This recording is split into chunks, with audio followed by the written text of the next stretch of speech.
All right. Thank you, everybody. If we can come to order. I'm Lee Bishop. I'm the designated federal official for the Northern New Mexico Citizens Advisory Board. I'd like to welcome everybody here today to our board meeting in Taos. We have a couple presenters coming on. Restrooms are right out the door to the right and left, depending on which direction you may be going.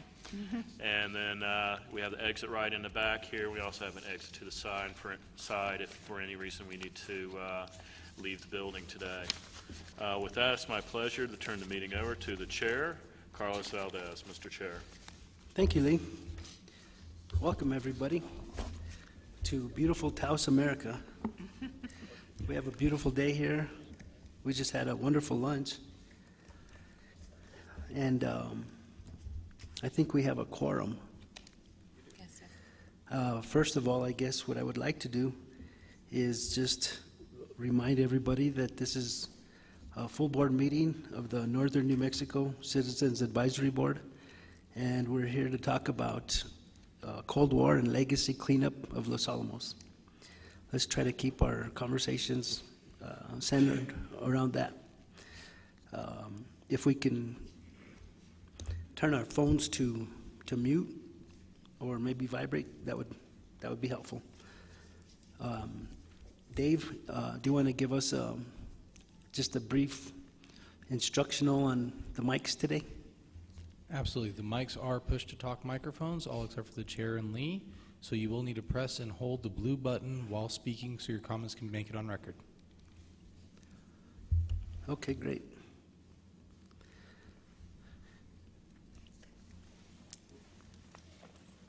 I guess the first thing we want to do is introductions of everybody here at the table.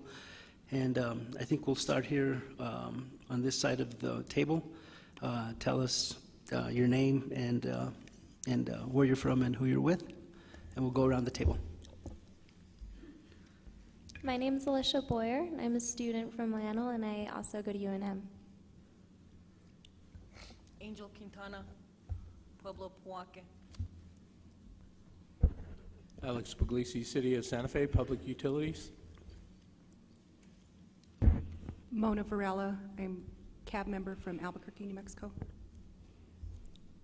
Gerard Martinez, Santa Fe and Santa Fe Community College. Steve Schmeling, cab member from Santa Fe.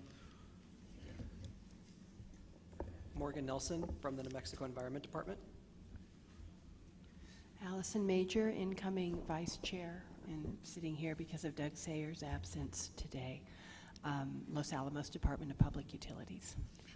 As I mentioned before, I'm Lee Bishop with the Department of Energy, Los Alamos Field Office, Environmental Projects Office. Manny Santisteban, Executive Director of the CAB. William Alexander, cab staff. Ashley Sanderson, cab member from Santa Fe. Good afternoon, Danny Mayfield, Nambet, Walker resident. Mary Friday, cab member from Taos. Manuel Pacheco from the Village of Corrales and Ranchos de Taos, and Waste Management Committee Chair. Good afternoon, everyone. My name is Michael Valerio. I'm the newest member of the CAB, as it's called. I'm very happy to be here. And a little background on myself. I worked for town government for 21 years here for the town of Taos. Then I worked for the State of New Mexico Environment Department for 4 years. Retired.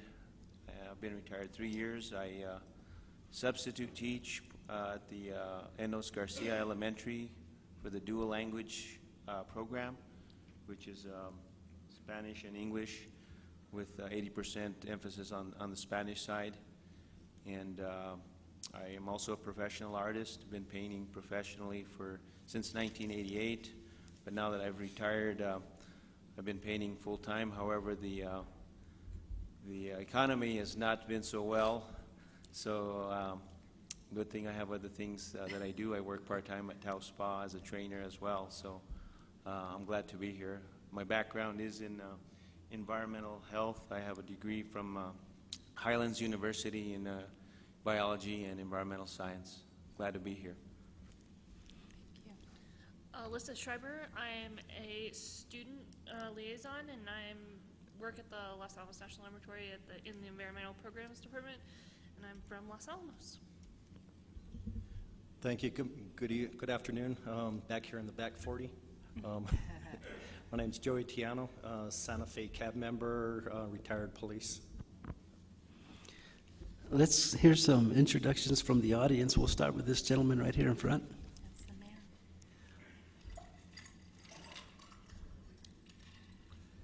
Hi, my name is Fred Peralta, and I'm on the town council as the mayor pro tem.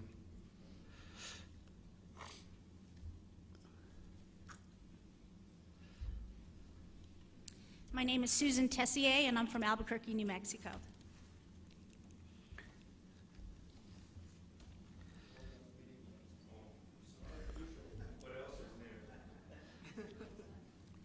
Mike Loya, former cab member.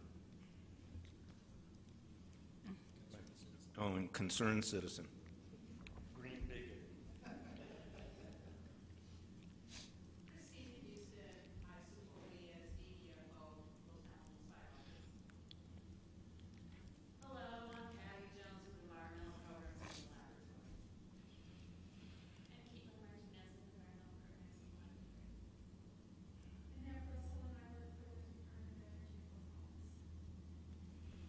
Wonderful. Mr. Peralta, would you like to welcome us to this wonderful city? Give us a little history of it and tell us about yourself. But you're only going to be here till 5 o'clock.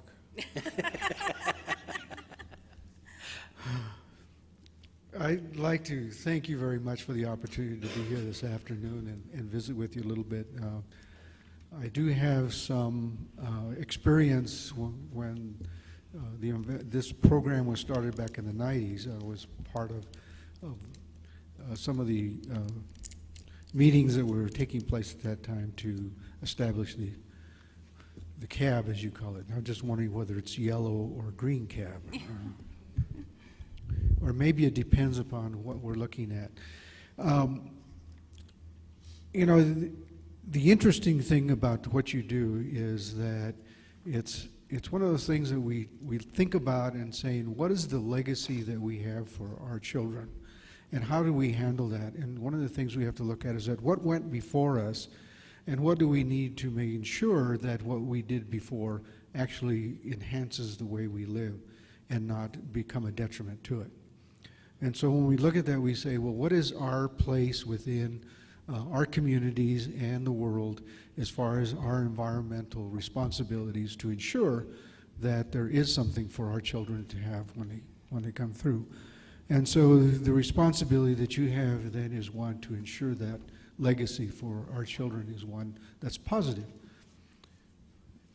And so in looking at that and looking at our community of Taos, and my welcoming you here today is one of saying that our responsibility as residents of this community, as people who are in charge of seeing that it is properly taken care of, is one that is important because it doesn't belong to us. We are here as stewards to ensure that this community is welcoming not only to ourselves, but to our children and those people who come to visit us. And so my welcome to you today is saying, you are welcome because the Taos community belongs to you too. And the first time that you visit us, and I'm pretty sure that there isn't very many of you that haven't been here before, we always say you're here as our friends now that you come to visit. But the next time you come to visit, you're here as our family. You have become part of Taos now. And all of that this community is about, and all this valley is about, is now yours to enjoy. And we hope that you will do that and respect it and preserve it then for the ones who come after us. And as you know, as you come up the hill into Taos over the horseshoe, as we call it, and you start looking at this valley and you see how inviting it is and how tranquil it is and how peaceful it is, and that is what we want to say is the important aspect of what our community is that it's inviting. We hope that we welcome you, that we make you feel at home, and that you enjoy what is here and then take it back with you and ask somebody else to come and enjoy it as well. And that can only happen if we all as communities, not just in this valley or in this state, and not just in this country, but throughout the world, get together and say, we are now a global community, we are now a global family, and therefore we have to work together to ensure that we create peace and harmony so that generations in the future will have the ability to have part of what we have. And we can't do that unless we preserve what we have. And that goes not only environmentally or naturally in the nature of things, but also in the personal things that we have to express with ourselves. So I ask you this afternoon to think about some of those things and what you're going to be discussing and working on, to say that that is really the foundation by which we should move ourselves forward in our communities and make it a better place for not only ourselves, but those who come after us more especially. Thank you and welcome again, and hope you have a wonderful afternoon.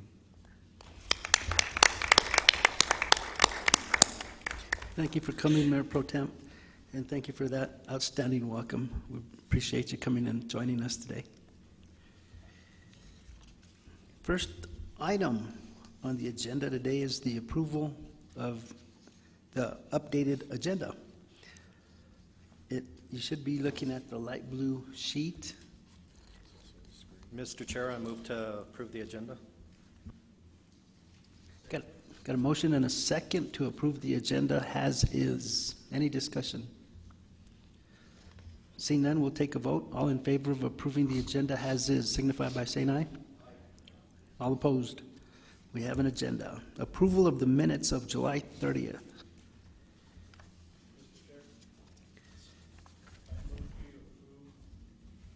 I move to approve the minutes with the correction of my name on, let's see here, what page? Page 4, line 11. My name, it's spelled Manuel, and I would rather have it Manuel, M-A-N-U-E-L. So noted.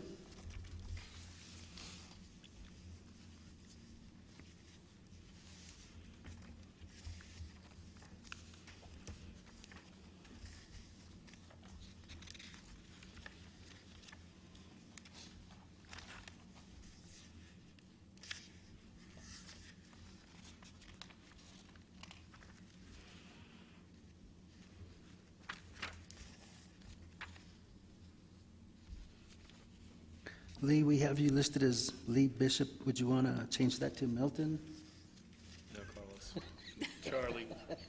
We're okay, Charlie. I have a motion. Mr. Chair, a second.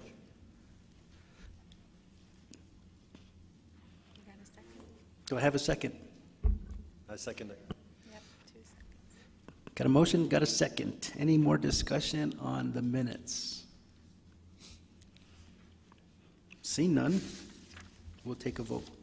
All in favor of approving the minutes of July 30th as amended, signify by saying aye. All opposed? Motion passes.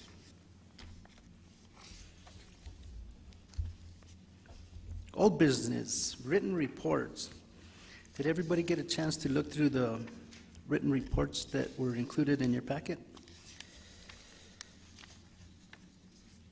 The green sheet shows a report from the chair, what the chair has been doing since our September 24th meeting. The executive director's report is on the yellow sheet of paper. Got some very important dates for you to write down, keep in mind.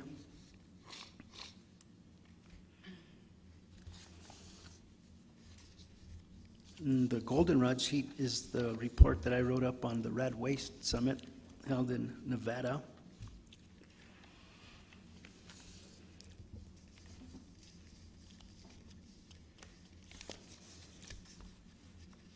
Any discussion on the written reports? I guess I could tell you a little bit about the Radways Conference. So I've been to quite a few conferences, workshops, and meetings with this board around the country, and the Radways Conference was held in Summerlin, which is just north and west, I think, of Las Vegas, Nevada. And that was September 2nd through 5th this month. That had to have been one of the best conferences that I've attended. Secretary Flynn spoke on the first day of the session, and it was mainly the topic of conversation was centered around the WHIP events that happened in February and how that affects a lot of the sites around the complex. We heard from the different sites. We heard from Department of Energy out of headquarters. We heard from Los Alamos, and it was a really good conference and something that I would highly recommend that this CAB entertain in the future years as something to attend for members. Any questions on the Radways? I don't see Joe Villarreal here. He attended with me as part of the board. Okay.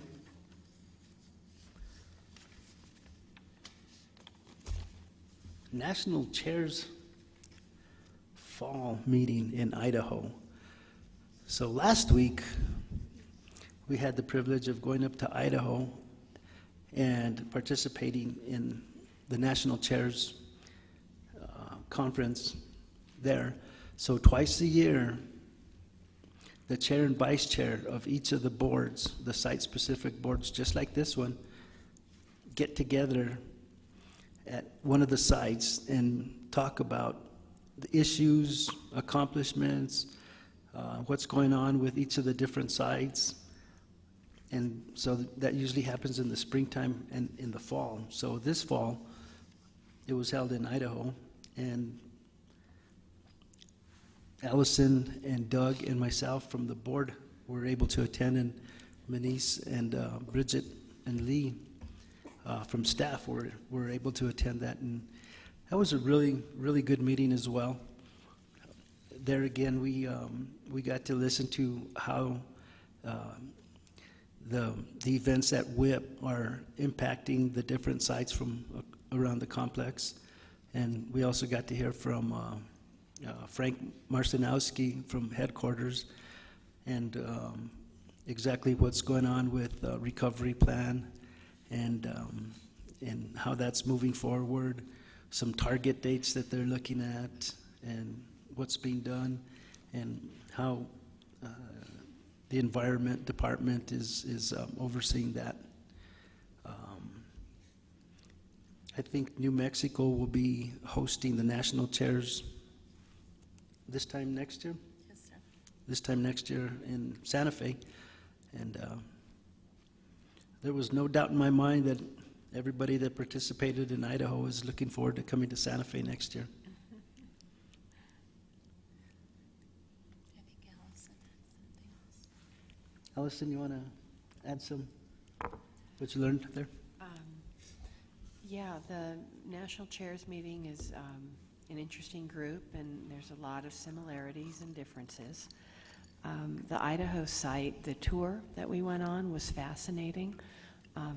Over the course of their existence, they've tested 53 nuclear reactors at the Idaho site and need to deal with the waste from that, as well as nuclear reactors from submarines from the fleet.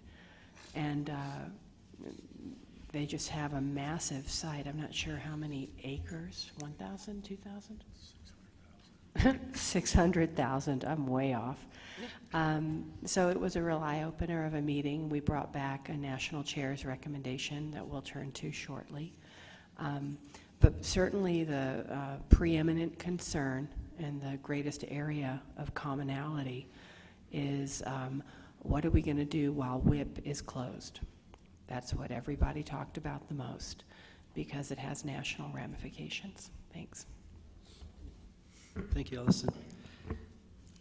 The presentation that the chair made to the rest of the complex dealt with the diversity that this board has, and it was well received around the complex, and I'm very proud to say that this cab here is a real standard setter for site-specific boards around the complex, and people really look up to New Mexico and would like to tailor their boards as to what we're doing here. So it's something to be proud of to be a member on this board, and every single one of you is very appreciated.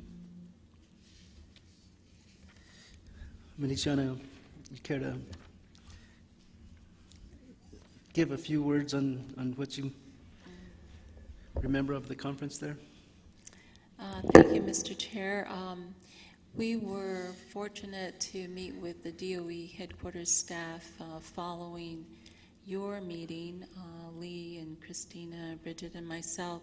So the staff gets together and we talk about issues and how we manage our boards. We can look forward to our bylaws being revised by DOE headquarters, and they're looking at sending us bylaws that will be used by each site, so they will be consistent throughout the complex. So we look forward to that, and that will be coming down to you once we review them and make any changes. But all in all, I think we're doing very well as a board, and we look forward to hosting each of the sites September 1st through 3rd, 2015 at the La Fonda. Thank you. All right.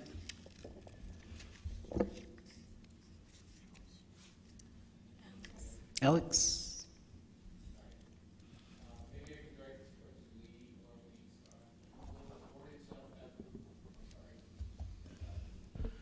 Will the board itself have any input into those bylaw revisions?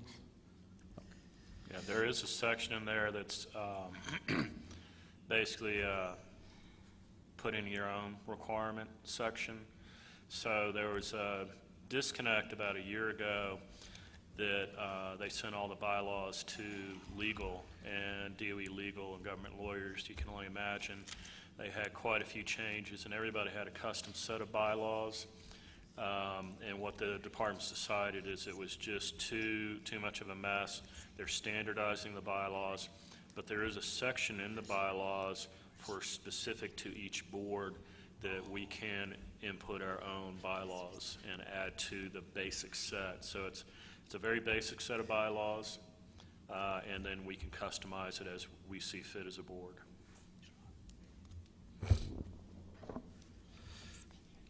Irene, welcome. If you could give us an introduction for the new members.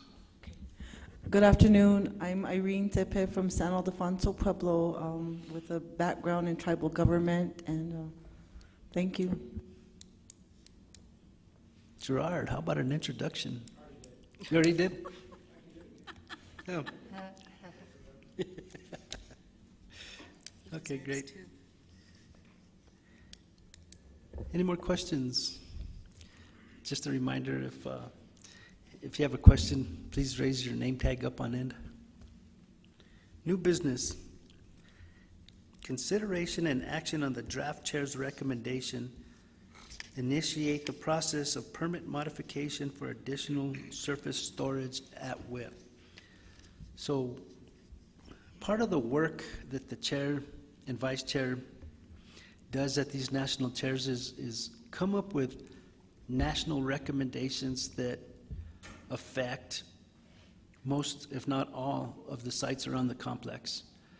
So chairs and vice chairs have the opportunity to develop recommendations to headquarters for DOE to act on and vote on has approval or not approval on these recommendations. Allison and Doug were very instrumental in developing the recommendation that did make it through the cut this year. And as a matter of fact, it's the only recommendation at the national level that is being entertained at this point.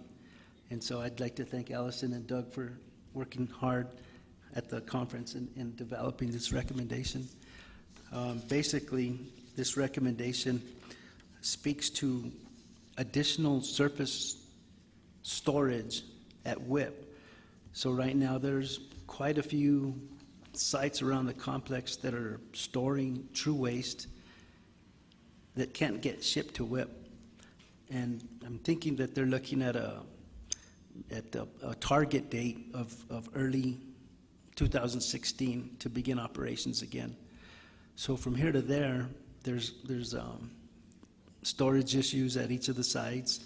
And what this recommendation does is ask DOE to get a jump start on looking at additional certification or re-permitting or whatever that process is to begin as quickly as possible for additional storage on the surface at WIP.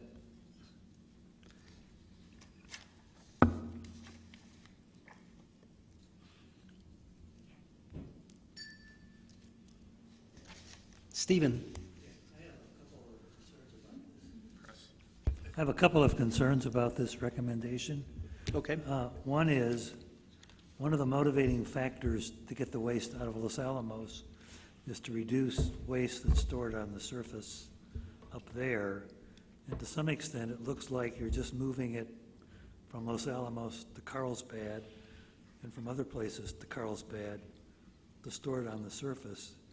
So I guess the question would be, in the short time that we're looking at here, could one build surface storage which would be secure and address the concerns that have led to the real pressure, say, to move the waste out of Los Alamos and other sites down to WIP where it would be stored underground, but just storing it on the surface?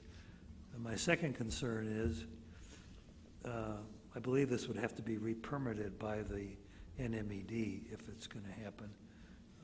And I think it would have been nice if the resolution had suggested working with the NMED to develop this plan to store waste at Carlsbad.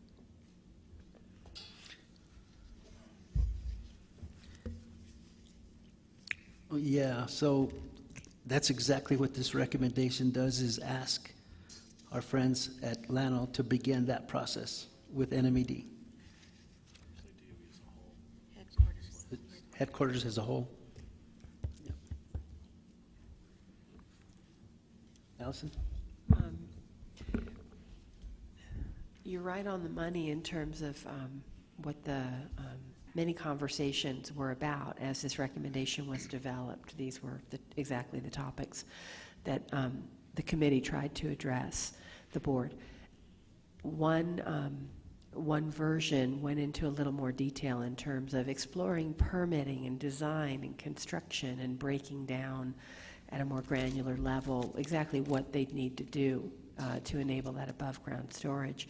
And it was decided instead to use the word prepare, to be, let the pros do what the pros know how to do. What our main impetus is to tell them to get ready, to prepare, to begin, to commence that kind of impulse, so that when the moment comes when waste can be shipped again, the opportunity exists for them to be ready a little faster than if they began to prepare to begin to commence in March of 2016. That's the main thrust, at least in terms of what the committee landed on with the final language. It was agreed. The point of the recommendation is to get busy now rather than getting busy in 2016. Manuel? Mr. Chair, for housekeeping purposes, so currently the permit has been revoked, correct? I'm not sure. I don't have that information. This, Morgan? So my name is Morgan Nelson. Secretary Flynn couldn't join us today, and he sent me in his stead. So I may not have the technical expertise that Secretary Flynn or Mr. Kendall may have. I don't believe the permit's been revoked right now. I think it's been. That's correct. Yeah, it hasn't been revoked at this time. My understanding, Mr. Chairman, is that they will need the New Mexico Environment Department permission to reopen. A permit application had been revoked, I believe, for, I believe it was panel closure. There was a pending modification before the Environment Department for panel closure, and once the radiological release occurred, the Environment Secretary basically put that permit application on the shelf. So those are the processes that would need to happen before waste was going to be received again. So there's still a lot of ground to plow there, but to my knowledge, the actual permit has not been revoked. Thank you, Pete. Thank you, Morgan. So, correct me if I'm wrong. So, I guess if you would call it the blanket permit for WIP operations itself is not revoked. It was the permit application that I guess you could state is on hold, I guess, pending investigation. Would that be more of a correct assessment? Yeah, I think that's closer. I'm looking around the room, but it's very specific. My understanding was that the Department of Energy requested that the original RCRA permit that allows the WIP facility to receive mixed true waste be modified specifically with respect to how the individual panels are closed. And that was the permit modification that the Secretary decided what was inappropriate for the Environment Department to evaluate now, given all of the questions that surround that radiological release. So that's the best way I can articulate my understanding, and yet there may be those who know more about that than I do. So. Thank you, Pete. Thank you, Mr. Chair. Lee? So just a little background. One of the last discussions at the RAD Waste Summit in Las Vegas was a panel that talked about WIP and the true waste challenges within the complex. And each of the sites with transuranic waste gave a discussion on their particular position. And it became very clear at that panel that last day that right now Idaho has a full year of shipments available to go to WIP, meaning that if they started shipping today, they could take up every available shipment to the WIP facility, contact handled and RH handled for an entire year. So now fast forward to sometime early 16, they may have 2 or 3 years of backlog of shipments to go to WIP. So they're looking at building above ground storage at the Idaho facility. They have regulatory milestones, much like our consent order, to consider. Savannah River has a few thousand containers left that are ready to ship, and they're kind of elbowing their way into line as with Idaho to be the first ones to start reshipping to the WIP facility. We certainly want to finish 3706 in our commitment, even if late, to the state of New Mexico. So it became very apparent that after Friday afternoon in Sunland, Nevada, that everybody's ready to go, and we're getting quite a backlog. So it's really a fundamental question. Do you build on-site at the DOE facility for, not necessarily for Los Alamos, but these other larger sites have a backlog of transuranic waste? Do you set up on-site above-ground storage? Or do we take advantage of the existing transportation system that's idle for true waste and build one above-ground storage pad facility, or at least pursue that thought with the Department of Energy and the state of New Mexico to store it at the WIP site so you get ahead of the game when the WIP comes open again. You have a backlog topside, because in production mode, when you're really working with production, you have pinch points. The pinch point in this case is going to be the transportation. Getting waste down into the facility when it reopens won't be a pinch point. The long time is getting the waste to the facility and taking advantage of those 18 to 20 shipments of CH and 5 or 6 shipments of RH waste every week. One of the companies that has, or 2 companies that have a contract for shipping, Cast and Visionary Solutions. Visionary Solutions has laid off, I believe, 14 out of their 17 drivers. And these drivers, if you're familiar with the TRUE program, they haven't had a ticket. I believe they have to have over 1 million miles of experience and no moving violations for more than a decade. And that's quite an accomplishment to find drivers and to have that qualification. So it is a resource that's being lost. Those people are moving on to other jobs. So that I think some of the background here was, if you're going to have to do above ground storage, which is better, your site or whip?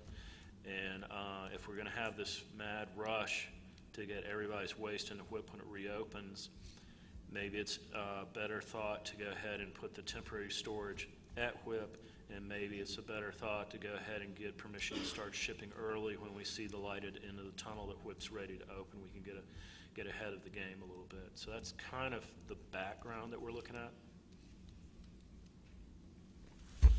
Thank you, Lee. Manuel? Mr. Chair, Lee, in the case of interim storage at WIP, would that entail a supplemental EIS? That's, Allison did a great job at that.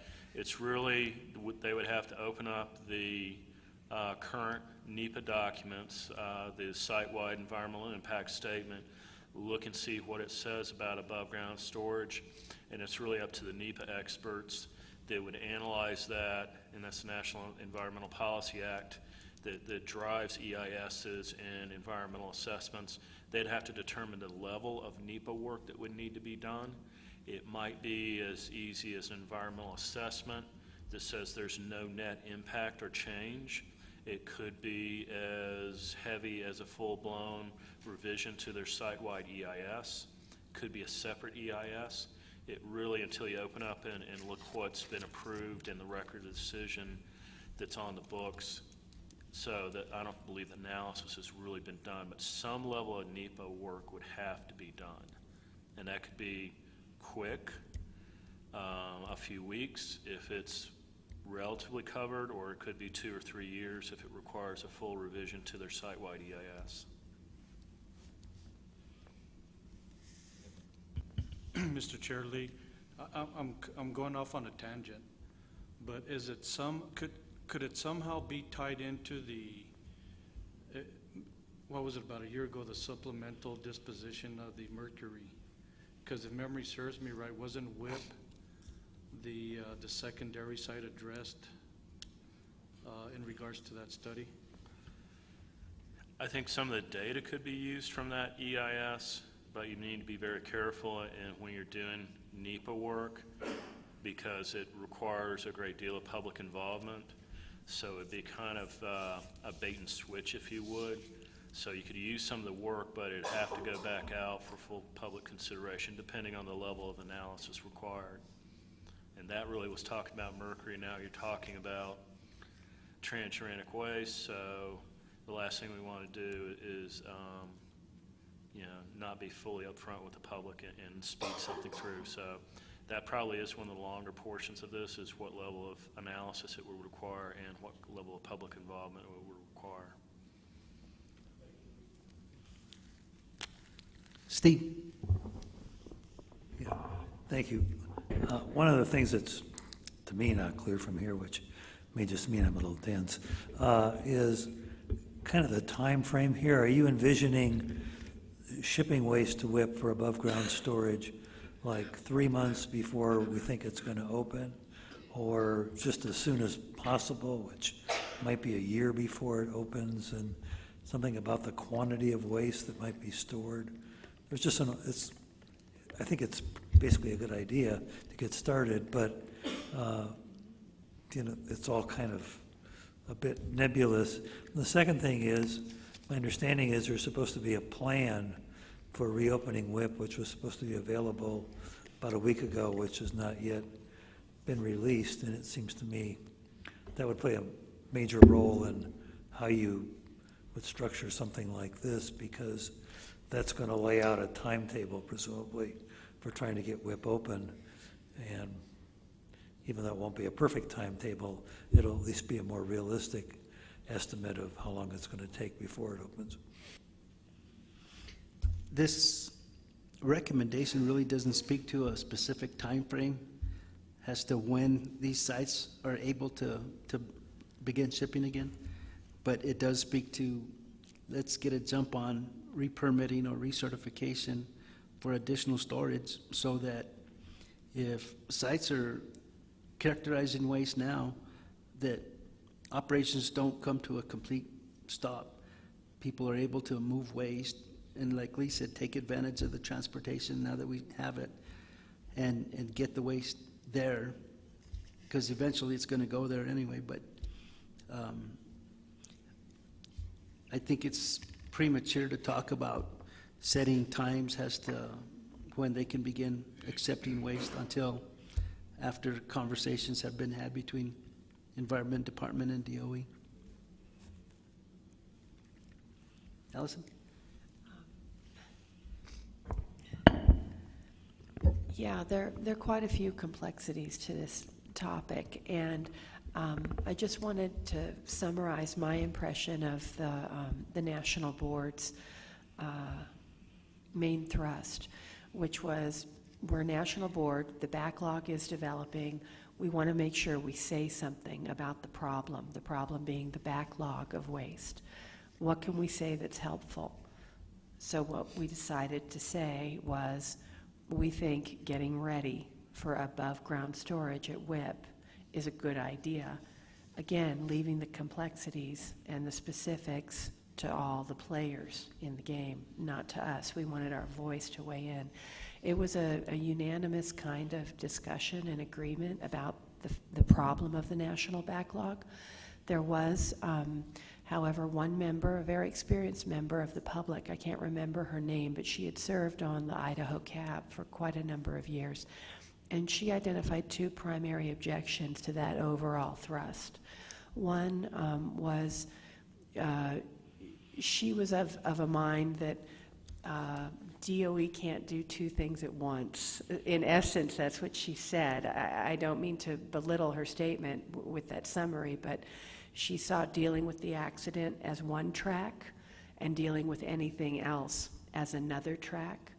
And asking for a dual focus might dilute the focus on one or the other. That was her sort of point of view. And the other point that she made was that the recommendation was assumptive, in that it assumes WIP will reopen. It assumes everything will go as planned and WIP will reopen. So I bring those to the group to share with you as a whole, not to be pro or con, but just to kind of highlight what some of the broader issues are. The problem isn't going away. As a board, it's not our job to technically solve the problem, but to weigh in on what we think might create a result. We did that with this recommendation, and that was some of the public feedback that we heard. Thanks. Thank you, Allison. Gerard? Mr. Chair and Mr. Bishop, a few questions in regards to this recommendation, which in whole I do like. I think in general I like the concept. But what is the above ground capacity of such storage? And then I have a couple more questions. At WIP. So I can only answer that anecdotally. They do have a capability to store some material above ground. I believe they have a little over 100 containers right now. And I say containers because they're not just drums. You have the solid waste boxes, the solid waste box 2s that are much larger, and then you have some 10-drum overpacks, and then you have the drum sets that are in a series of 7 drums together. So they have 100 different containers, over 100 different container sets at this point is what I believe. I also believe that their permitting right now is interim storage pending going underground. So it's never, I don't believe it's ever considered a longer term interim storage. I believe it's just a staging. It's what they have available for them now, and then truly this would be an interim storage for some length of time. Thank you, Mr. Bishop, Mr. Chair, Mr. Bishop. That's where I was getting to. So are we talking staging area rather than storage? Because it sounds like if we transport, the entire complex transports true waste to the WIP site, it's not so much as a storage or temporary, it's more of a staging, preparing then to store. So I know it's a semantical thing, but I'd rather try to wrap my head around a staging area than storage, because storage could mean long-term, staging is temporary. Exactly correct. If I can just interject real quickly, that conversation was also had. The phrase staging had been put in the actual recommendation, and it was decided saying interim storage meant short-term, not permanent storage. And I'm not saying they're synonym as terms, but the issue of staging versus storage was also discussed in the drafting of the recommendation. Thank you. And I would prefer the storage. Again, I think I can wrap my head. I think others could, in the public, could wrap their head around a staging a little bit better, but I'm not going to hang on that. Would the EIS be the same on the requirements of storage versus staging? We would have to open the document and see what it actually said and how it phrased it. There may be some opportunities within the EIS analysis and within the record of decision that would allow it, but we don't have the WIP permitting folks here today, and we certainly can, as this develops, and if you do or don't take a vote on this today, we can certainly find that out. But I'm very non-committal on the NEPA because you really literally have to go into the analysis, see what was analyzed, and a lot of times they have some pretty bounding situations, just for this type of occurrence. So I'm not sure how bounding that analysis was, meaning how broad it was. Did they consider 100 drums? Did they consider 10,000 drums or containers? So the analysis may be there, and it may just be a function of modifying the record of decision of what you're actually going to do. Thank you, gentlemen and lady. Alex. Thank you, Mr. Chairman. A lot of my questions have already been asked, but I'd like some clarification. Is the intent to modify the current permit or seek a new permit for storage? If this is not going to be a long-term storage facility, what would be the purpose of modifying the current permit instead of seeking some sort of interim storage, which carries a whole set of different requirements under RCRA than long-term storage or permanent disposal? It would seem to me that WIP currently has a permit for surface storage. As Lee mentioned, there's over 100 containers there now. So this would be a modification to the existing permit to expand that storage. And extend it also, because it sounds like you have interim storage in the current permit, like maybe 90 days. I mean, like a 90-day storage facility carries a whole different set of requirements than long-term storage. To be honest with you, I would have to look at the permit to answer that question. I don't know what the permit says on it. And then my other question would be, so the intent is to shut this down as soon as everything is caught up? As soon as the waste shipments are made, WIP's back in operation, and the waste is moved down the WIP, we'll no longer operate a surface storage facility? Is that the intent? It would seem to me that once WIP operations began again and they started moving through underground, that there would be no need for an extended storage on the surface. Allison, was that the discussion that was had? Yeah, that was the intent.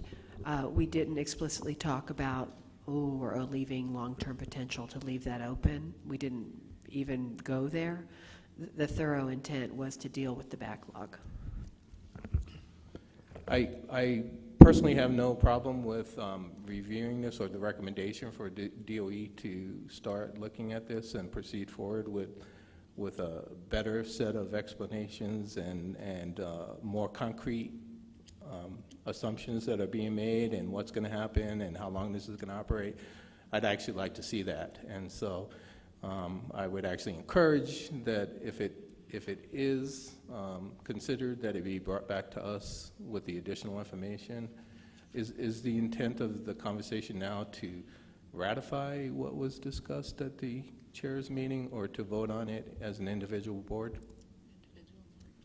Each of the boards around the complex will be voting the same way we're going to vote either yes or no on this, or as Lee mentioned, we can put it off, but we can't change it.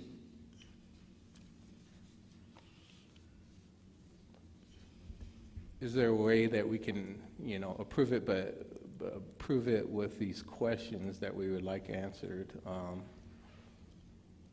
before, or that it be brought back to us for further consideration when some of the details are fleshed out? That's always an option.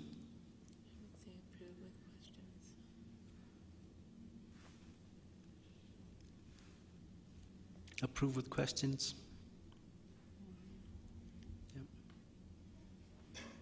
I could certainly see the need to start moving waste because that's an opportunity that we don't want to lose. But I'm not sure. I agree with Steve and all the other questions that were brought up here, and I do have some concerns, especially about NEPA. We're talking about a whole new set of surface exposures that wouldn't have been considered during the WIP permit, and exposure routes, and even surface threats, tornadoes, 6 inches of rain in 2 days, things like that, that are not even being experienced by places like INL and Los Alamos right now.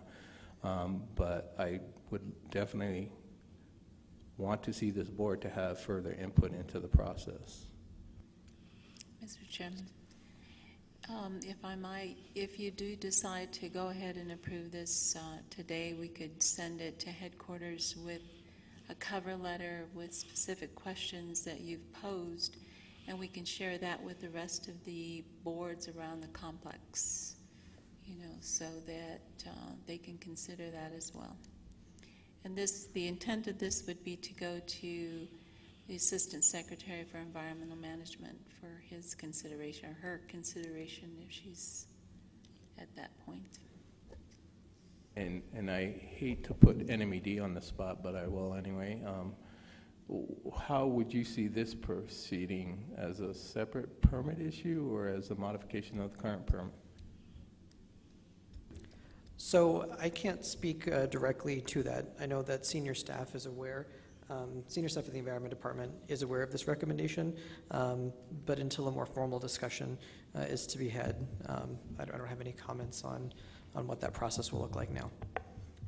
Mr. Chairman, if I might, in all fairness to the Environment Department, I only forwarded a draft of this to them late last night, so I don't think they really have a chance to even review this yet. So I just want to share that perspective. So, Mr. Chair, I'll put DOE on the spot now. How would DOE like to see this proceed, as a permit modification or as a separate permit? I'll answer it the same way. I only saw this last night for the first time, and so the advice I just gave for NMED, I think I would be wise to follow myself. I need to work with folks back at headquarters as well. This definitely would jumpstart the process. Mr. Chairman, I consider myself jump-started. Danny. Mr. Chairman, thank you. Just a couple of questions. And if it was my oversight, I apologize.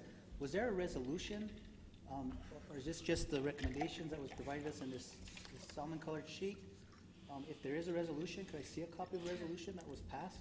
No resolution. There was not a resolution. So this is the specific language that will be included, and the only language that will be included. Yes. Okay. Work that was developed last week as a recommendation.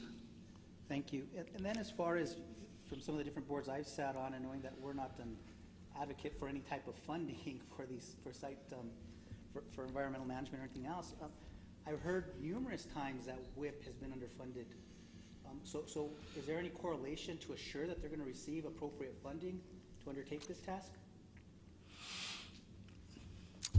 I mean, the best of my knowledge, federal government is in the process of beginning to operate under a continued resolution again. Under that CR is funding for, I'm guessing, WIP recovery? Yes, Mr. Chairman, I believe there's a base funding in the budget proposals for operational WIP, and then there is a special line item in the 15 budget for WIP recovery. Was actually called out separately in the congressional budgets for this upcoming fiscal year. Now, is that enough? I don't know. It's from what I hear at these national chairs meetings, it's never enough. There's a lot of issues going on at each of the sites that there's not enough funding for. Thank you, Mr. Chairman. I guess the last general question is site-specific to the WIP of what I've just seen in media accounts of the serious flooding that's going on in Eddy and Lee County. Has there been any impact on that site whatsoever that we're aware of? Good question. We do know that I believe the waste handling shaft, which is also the personnel shaft, has been shut down temporarily due to water. But they're working on the excess water issues there, but no serious impacts. I haven't heard of any on WIP operations. They're continuing, and we can talk about that a little bit, continuing to open up the underground.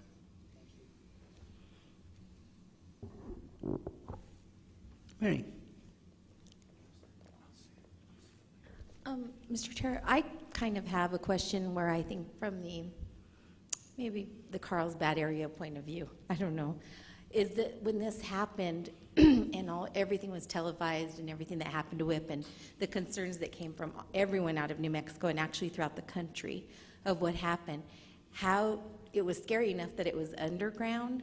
So I don't know how well you can sell this to someone in my capacity, for example, that doesn't understand all of the ins and outs and the scientific things to say, oh, okay, I do feel a lot better. Let's put it above ground, because I don't think that'll ever happen above ground, because we didn't think it would happen below ground. So now I feel so much better that, and again, it's not that it would, it's just that as just a citizen, if I were from Carlsbad, I'd say, yeah, it's real nice that you guys decided to vote on that recommendation and no one decided to ask me, who lives next door to it, if I wanted that above ground. And I don't know how you're going to sell that publicly to someone and how I can go out and physically say, don't worry, everything's fine. Even though I do agree we have to find another solution. Have we thought about how that's going to play across to the people of New Mexico and the United States, I'd say? That's a good question and a concern that's shared in different sites around the complex. Currently, WIP does not have an advisory board like this body here. But as long as I have been a member on this board, they not necessarily but they're interested in having as much commerce generated and work going on at WIP as possible. And so if we can get people, if they can get their people working down at WIP, they're all for it. They're all for it. So if, as we serve on this board, when I have to go out and talk to people about it and explain this, how would you suggest that I inform them of how confident I feel about the safety above ground? Will that be something that they'll inform us of more once the decision's made, so that we understand more of that in my common terms? Okay, so I'll take a stab at it. I'll use Los Alamos and Idaho as an example. Los Alamos came within 90% of completion of 3706. So there's approximately 380 cubic meters of waste that still needs to go there. eventually it's still gonna go there, but now it's off the hill. It's still above ground. It's above ground here, and it'll be above ground there. But once it's there, then it's just a matter of taking it from the surface and putting it underground. Whereas here, we still run the same risks that we have been running for the last few years of having it above ground, to include wildfires. Idaho has true waste that has deadlines of they need to do something with this waste before November. And so these deadlines are fast approaching, and they don't know what to do with that waste yet. And a lot of this waste was scheduled to go to WIP anyway. So there again, it's above ground. So it's either above ground there or above ground here, but we're just moving the process along a little quicker. Can I have a word? Nelson? Mary, I really want to thank you for raising your point, because it is a citizens advisory board, not the scientists advisory board. And it's our job to keep things at the citizen level. I have 4 words for you: extraction, community, and risk reduction. Quite a while ago, when we were looking at the Carlsbad community and why they didn't have a cab at one time, they'd been offered that ability. I went to the former city administrator for Carlsbad and said, "What's with Carlsbad? Why didn't they take a cab when they could have had a cab? Well, aren't they concerned?" And he said, "Carlsbad is an extraction community, Allison. Their primary concern is oil, gas, jobs, the economy, and that tends to be where their citizenry are focused." And that forever altered my perception of why there's a relatively low level of community outrage in Carlsbad about what's going on, because I think they see how the plant fits economically in their whole picture. And then in terms of risk reduction, back to what Lee was talking about, certainly in Idaho, when we were talking about the issue, it was a matter of having risk in terms of waste spread throughout the nation at multiple sites, or risk in one site that has been safely transported with a viable transportation system that is still relatively vibrant and functioning, rather than trying to rebuild that transportation system in the future. So for me, risk reduction was the main driver behind this particular recommendation, and describing Carlsbad as an extraction community helps me describe it to my citizen friends about why I think personally it's a good idea. Manuel? Mr. Chair, on the draft recommendation, take action on this, and then the possibility, because Gerard and Alex and Stephen have brought up valid concerns and questions. So what's the possibility of taking action on this document for the national level and creating a localized document addressing the specific issues such as staging versus interim, and addressing any other issue as site-specific for Los Alamos with WIP? And if that would be the case, Mr. Chair, I would entertain a motion to move to approve this draft recommendation. That's definitely an option. We got a motion to approve. I'll second the motion. This national recommendation we got a second. More discussion? I would actually like that Manuel's question be answered about, and what I'm envisioning that you're proposing is a Northern New Mexico CAB recommendation or resolution that addresses our concerns. And if that's the case, I'll tell you that right now I will vote nay on the national recommendation, and I would rather that we develop our own resolution with regards to this issue. That sounds like a good idea. We can't change this one, but we can most definitely develop our own recommendation for Northern New Mexico as a CAB ourselves, most definitely. Lee? Yeah, Mr. Chairman, having been at the meeting where this was developed, I think the kind of the heart or the tenure of this recommendation is asking a department from the National Chairs Meeting and from the National ESSAB to basically have an open dialogue with the state of New Mexico to see if this is even possible, and then it would answer a lot of these questions. What would it look like? How much would it be? What's the timeline? Would it be a new permit? Would it be a permit modification?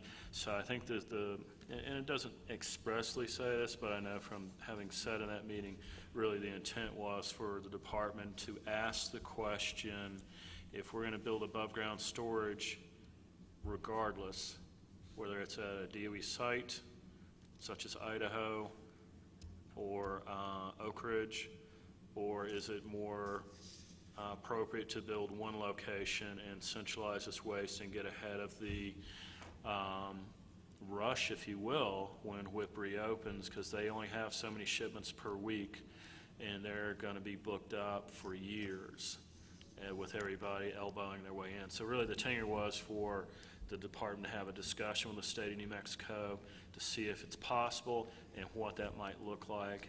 And certainly, I believe, and more, you can correct me if I'm wrong, if anything like this even were formally proposed with MED, I believe the public would be involved and we would have a look at it. And as a CAB, certainly as one of the shippers on the DOE side to the facility, we would certainly be looking at the specifics of that once it was developed. This is an idea or a thought. DOE go have the discussion with the state of New Mexico is I believe what the real tenure of the recommendation is. Thank you, Lee. Mr. Chairman, if that is indeed the intent, can we ask the national chairs to please write it up that way? Because if you look at the language here, it says immediately prepare. That doesn't sound like start a dialogue, evaluate the options, evaluate the risks. It says immediately prepare to expand. And it's that wording that I think I have a problem with.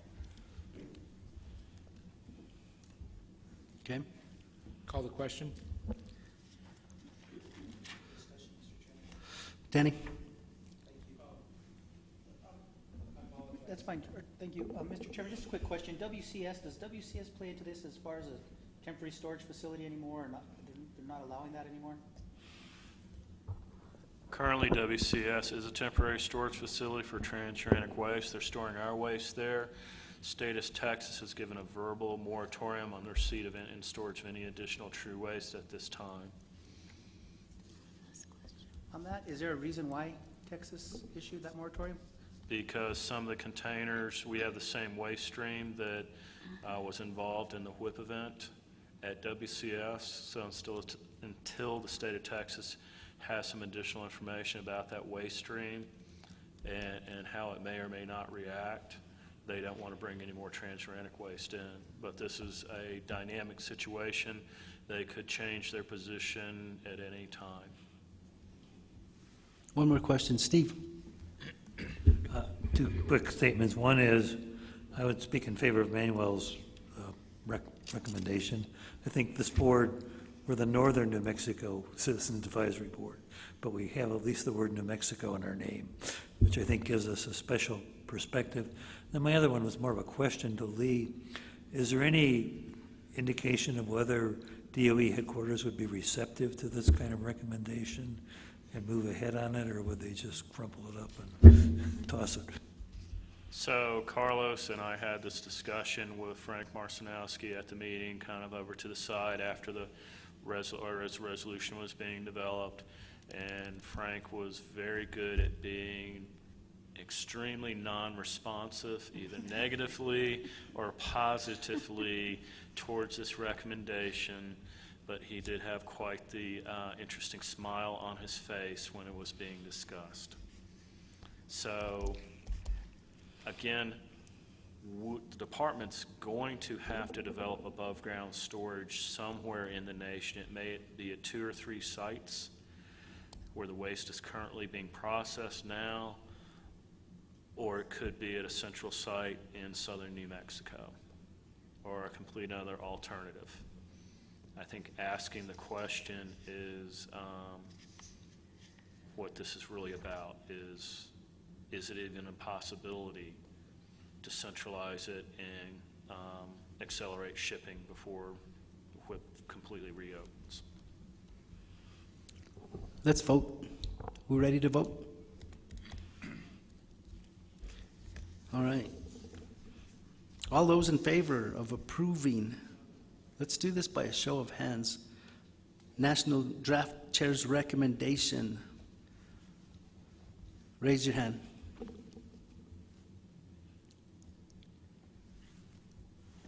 Six, 7, 8, 9. Do I count 9?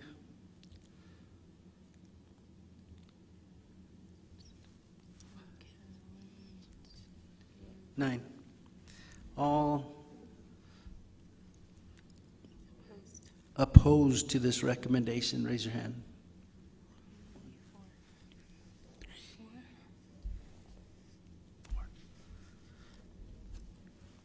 9 to 4. So I'm not clear. Has to 75%. Okay. So this fails. And in the meantime, Manuel and maybe Alex, would you like to take a stab at Steve drafting something for Gerard that pertains more towards Northern New Mexico Citizen Advisory Board and Los Alamos? Does that sound good? Sounds good. I'll do that. But can I ask Lee a question? You said everybody's jumping in line or trying to secure a spot.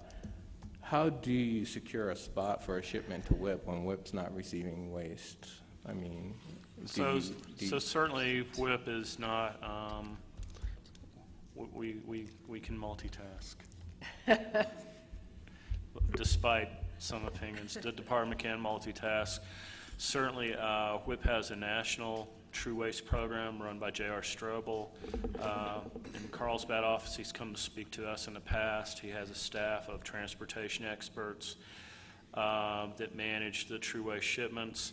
And just like with any scheduling, you have a demand and you have customers and you have a limited number of seats. And so as they do the national planning, we meet every year, twice a year, the national True Boards, and representatives from all the sites go there and we plead our case as to who should be at the front of the line. We were at the front of the line. We were there for the last 3 years because of 3706, because we are the host state for the WHIP facility. We had priority, and Idaho and Savannah River stepped back, and we had half of all the shipments going to the WHIP facility out of Los Alamos. We're not sure when our program will recover and be able to start repackaging and shipping again. We certainly want to complete the 3706 commitments, but especially being, again, the host state for WHIP. But it's really a negotiation between the sites as to who gets priority. And we have 3 different sites that have regulatory drivers saying move this waste out, and they're facing fines and penalties, so the department has to balance those needs. Does that help? It does. So basically, Los Alamos needs to make its argument once again. Exactly. And notice how I keep noting that we're the host state. Mr. Chair. Gerard? And Morgan, much like the state of Texas, would NMED be able to prioritize New Mexico as well?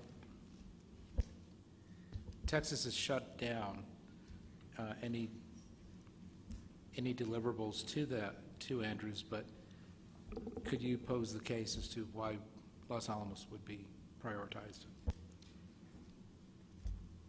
Let me make sure I understand the questions. You're asking if NMED would have the ability to prioritize waste shipments from Lenel to the WHIP? Yes. That is something that I don't think I can personally answer today. I believe that WIP creates their own shipping schedules, and I'm not sure what authority we would have to do that. Thank you. Just curious if we could make our own roadblocks. Thank you. Steve, did you still have something to add? Okay. All right, thanks, guys. Let's, we're getting a little behind schedule here. Morgan, sorry for holding you up, but if you can provide us with an update from NMED, that'd be great. Absolutely. So first off, I want to say thank you for allowing me to be here. My name is Morgan Nelson. I'm a senior policy analyst at the New Mexico Environment Department. Secretary Flynn was slated to join today, but unfortunately he had a last-minute meeting with the governor's office, and so he asked me to come in his stead. So to the extent that I can, I want to provide you a brief update on some items that have occurred since the last CAB meeting, and I'll do my best to answer any questions that you may have. First off, I wanted to say that like I mentioned earlier, I'm glad to be here. We're glad to have a seat at this table whenever it's offered to come and speak with you guys. The three main things I wanted to mention here from our perspective: one related to Los Alamos, second related to WIP, and third related to our communication here at NMED.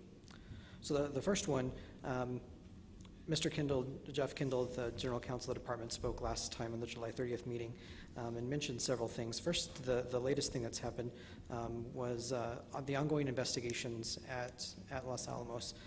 The Accident Investigation Board is currently investigating both at WIP and at LANL, and there's no release date for those reports. And that's true for both LANL and WIP. NMED is frustrated that it's taking a long time to get the answers that we all in this room are looking for. But we understand that safety is paramount, and that to the extent that these things take time to make sure that they're safe, those are things that we want to pursue, even though we're frustrated by the lack of time, or the amount of time that it's taking. I also want to reemphasize that our Hazardous Waste Bureau, which is the bureau that issues the permits to LANL and to WIP, they're engaged and they're reviewing instances of permit noncompliance at these sites. Both the DOE sites in LANL and Los Alamos are providing the department regular and routine updates under the administrative order. That's encouraging, and that communication helps move forward. The second item here is that I had to discuss about WIP. As Mr. Kindle mentioned, there hasn't been much happening in WIP since the last meeting, but the Accident Investigation Board released the underground back to the facility with the exclusion of room 7, panel 7, and the requiring samples to be taken around the drum for further analysis. The other thing that's ongoing there is the installation of the boom under Project REACH. It's a boom camera that will help take visual pictures of the incident site down in panel 7 to get a better understanding of that. And finally, the last update that I wanted to touch on is NMED's commitment to communication with the public at large. Secretary Flynn has made it a priority and strongly believes that the more information that's out there, is the better we can all respond to this dynamic situation. So the NMED website has a dedicated site to both WIP and more recently LANL. It's a webpage that's a repository for all documentation that we receive from WIP and Los Alamos related to these two incidents. They are on our website. In the past, I know Secretary Flynn and General Counsel Kendall have mentioned that these updates occur frequently on a daily basis. Those have slowed down as the information coming to us has slowed down. So those websites are updated about each week. I oversee that, and I try to make sure that they're as up to date as possible. So it's a commitment that we want to give back to the public and provide some transparency in this really complicated issue. Those are my brief remarks. Again, Secretary Flynn couldn't be here, and he sends his regards. And I'll take a few questions and answer them the best that I'm able. Thank you, Morgan. How often is NMED speaking with WIP? Is it daily, weekly? I believe they're weekly or bi-weekly calls they have with WIP.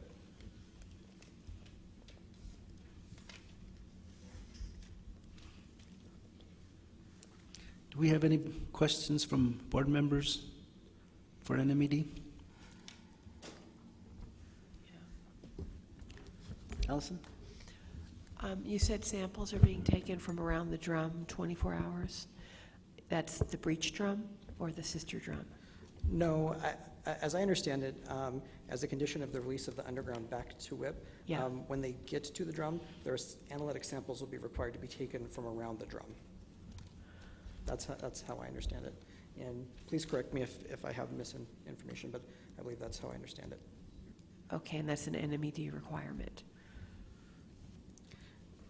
I'm not, actually, I don't know if that's an NMED requirement.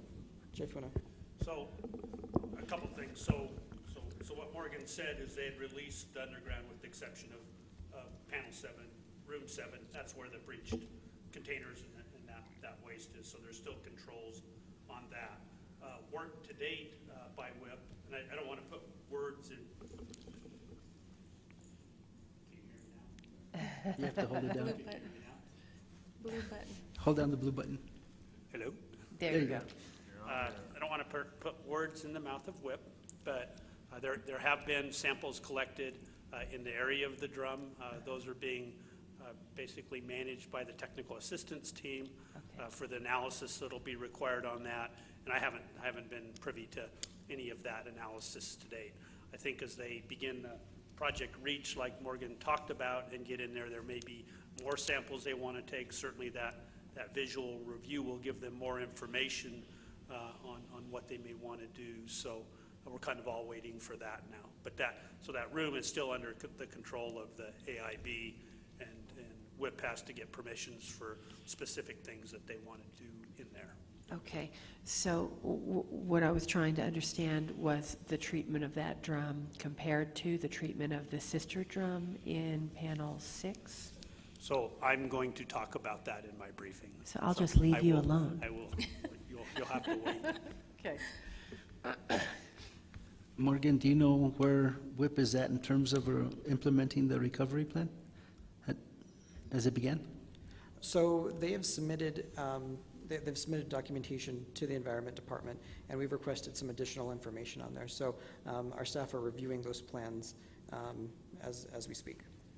But I don't believe there's been any implementation of that yet. The larger message here is that we really want to understand what's happened in the underground before we move forward. So I think the key activity that really needs to happen is the report for the Accident Investigation Board. I think NMED in the recent past had implemented or submitted an administrative order to close panel 6 as quickly as possible. And I'm thinking that this last week there was a possibility that there was another container that had that same menu in it. And so where is NMED at with that administrative order? So the administrative order still stands, and it's very clear that it wants expedited closure of the panels at WIP. I'm not sure where we are in that process. Though the expedited closure of panel 7, which does indeed have another drum in it, is important. That panel was filled late in 2013, and the sooner we can close that off and protect the rest of the WIP from anything, that'd be a great thing. Alex?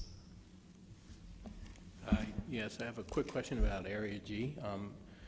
Can you tell us where the department is on its review of the latest submittal, the latest corrective measures evaluation submitted by Lionel?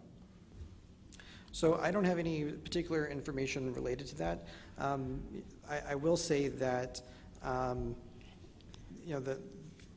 Area G will be cleaned up, and there's a commitment to both the consent order and to the framework agreement. The department has stopped providing extensions under the consent order.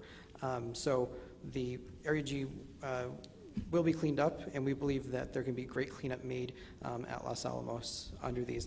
But I don't have a specific update for you on that. Could I just request that when NMED actually issues its evaluation, that the Environment Department address the board? I will certainly bring that back. Absolutely. Allison? Morgan, you said you're in frequent communication with the public. You're updating the website frequently. Do you have a sense of the mood in Carlsbad? Is NMED dealing with a lot of environmental concerns versus economic concerns from the citizenry in that area? So I know that Carlsbad has meetings all the time. I guess I would echo what you mentioned earlier about the focus down in the southeastern part being a real economic driver. I don't have a sense related to environmental issues. I know there are certainly people in the community that are interested in these kinds of issues, but overall they see the website as a positive influence on their community. Okay, thanks.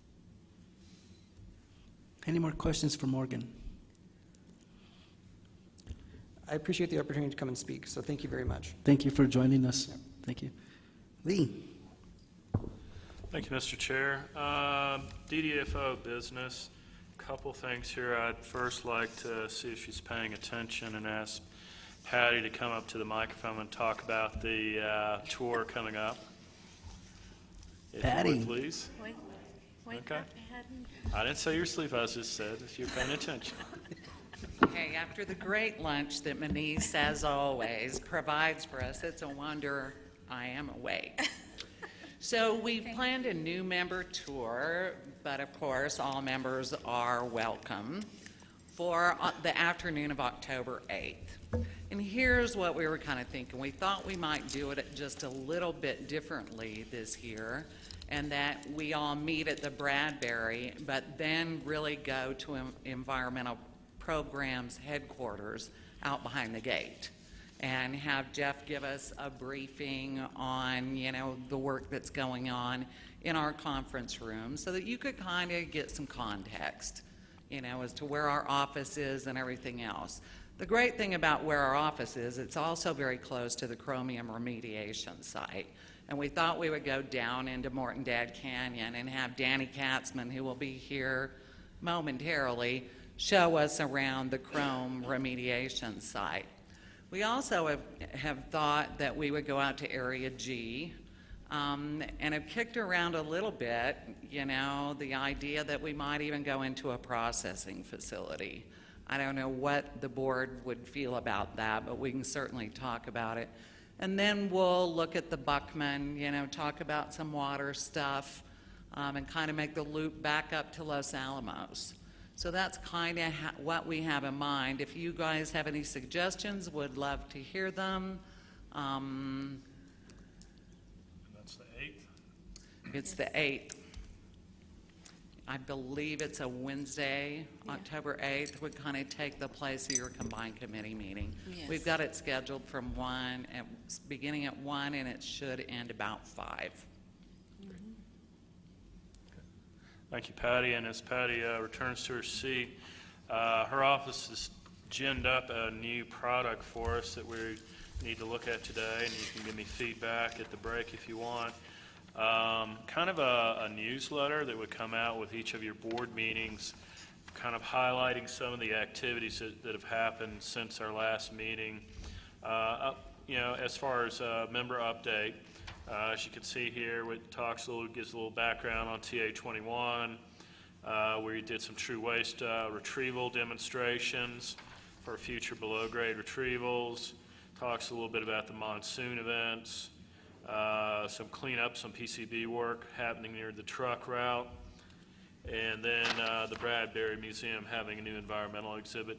So really, I'm looking for feedback on this, if you guys find this helpful or not. So kind of look at that at your leisure and give me some feedback.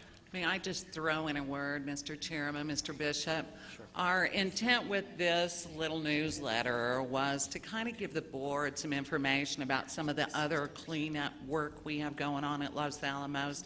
As you know, these issues are so complex and so numerous, it's hard for us to provide an update to the board at every meeting on all our projects.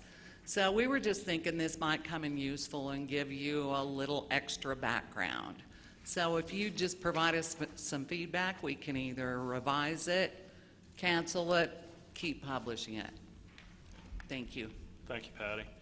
As far as other news, at the chairs meeting last week, there was an interesting thing that happened there that I hadn't seen before at other chairs meetings is Monica Rigobulto, who is the Senate, she's up for Senate confirmation as EM1. This is the Undersecretary for Environment, Department of Energy. She attended the meeting, and she also attended our social event and spent the evening chatting with CAB members. So Monica's very familiar with the CAB, and to have an EM nomination, EM1 nomination, spend that much time with CAB members and the chair says something about her pending attitude towards the CAB. We also had the acting EM1, Mark Whitney, at the meeting the first day, the entire day, and that also says a lot about headquarters' commitment to the CAB. So I was very encouraged to see that. Other than that, I did sit in on the phone call yesterday for the whip call, and things are progressing there. Of course, the state's looking at the recovery plan, but in the meantime, WHIP is moving forward. They're doing panel inspections. They're starting to get underground on a daily basis now. They're cleaning up. They're rolling back the underground, and what that means is they're systematically kind of recapturing the underground after the fire and after the contamination event. They're doing a lot of cleaning, and really the priority right now as we look at the recovery plan is to get the underground open, and what that also means is underground controls. Those of you who went underground saw the large bolts in the ceiling, in the salt ceiling. Those have to be adjusted on a routine basis. Those are called rock bolts. So there's to keep the mine healthy, you have to do a lot of mine control. That's within, not mind, but mine control. With an E, not a D. You have to do a lot of underground mine control, and what they're doing is they're getting in a position where they can get their maintenance people and their miners underground and kind of recapture the underground rollback. They're doing a lot of cleaning. Just this week, they started using fueled vehicles again underground. Everything has been on foot previous to this. Now they're using fueled equipment. And to kind of speak to what Morgan had mentioned about the Project Reach, they finished above-ground testing this week. They're doing mock-up in full gear, in full anti gear, anti-contamination clothing above ground, and they'll be relocating the Reach equipment underground next week, hopefully. And really, that's the AIB needs to see, Action Investigation Board really needs to see all the drums underground, and that's the solution, is to send them a remote camera back in there on this 40-foot boom, get visual clarification of what happened there in the entire panel, and then I think they'll be in a position to make recommendations as moving forward as far as closing panel 7, room 7 perhaps, and also get a little more clarification on when restart of work may occur once we understand fully understand what happened underground. But that's kind of a quick update of where we are, Mr. Chair. Steve. Yes, do you have any sense of when this plan to reopen WHIP will be available? As soon as Morgan's done with it. Pardon me?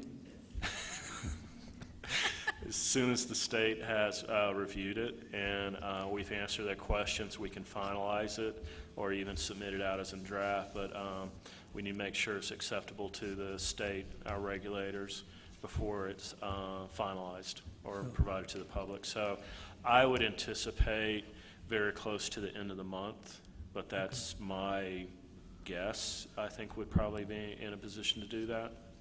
I guess I'm somewhat confused. In last week's, I think, report from WIP, it said this plan was theoretically going to be out last Thursday, but it wasn't yet available. So, and it was in DOE headquarters.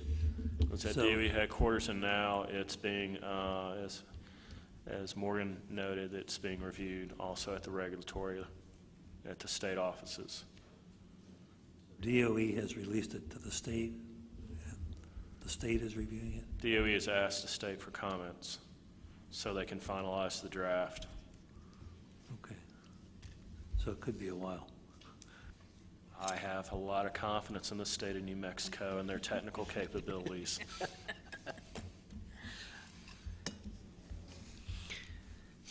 So Lee, in full operation, WIP was accepting close to 17 shipments a week, is that right? 17 of contact handle, and I believe they're doing 5 or 6. So like a 21, 22 total. That was their, and a lot of that was based on their funding capabilities. You know, that's how what they could afford to accept, if you would. Certainly with any operation where you have a system, you're operating a system like that, if you extend hours, you extend personnel, you increase shifts, you can change that receipt rate. It's all about where that pinch point is, and that was a little bit about what that previous recommendation was about, is getting the pinch point is the number of shipments, and also the number of casks we have available in the fleet. Okay. It doesn't seem to me that once they are reopened that we're going to have that kind of volume moving through there, maybe? Once they reopen, I see no reason they couldn't match that volume or even make that exceed that volume if they really wanted to. And again, it's number of casks you have in the fleet, and then your funding levels at the site for receipt. So based on previous receipt rates, that's what they were doing. Could it be increased slightly, maybe substantially? It really depends on the planning and how you operate the facility.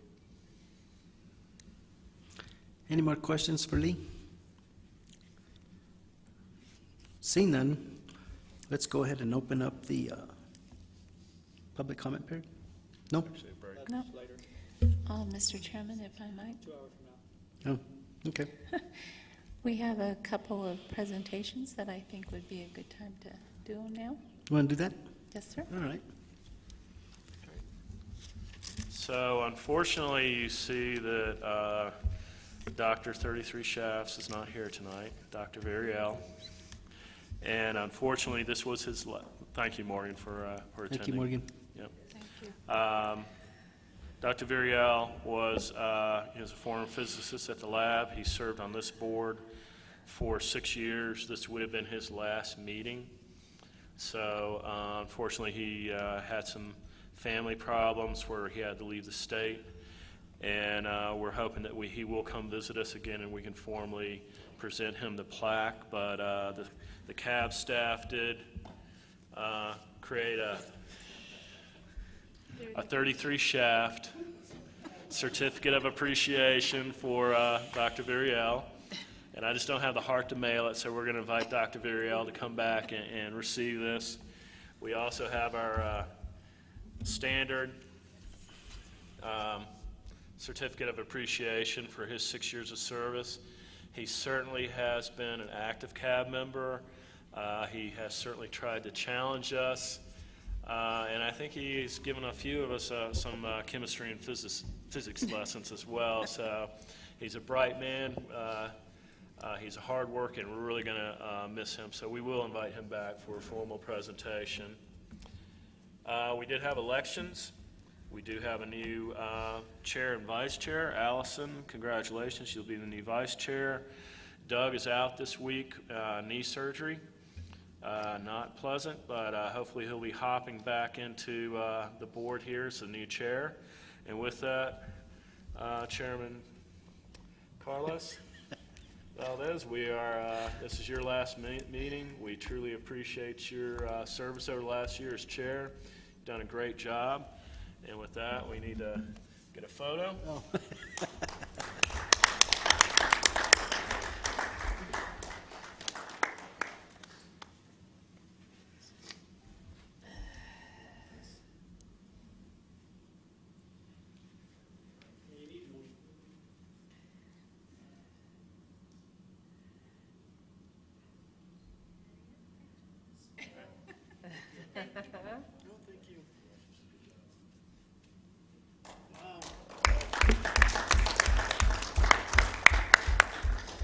The good news is that Carlos will remain on the board for a while longer as a regular board member.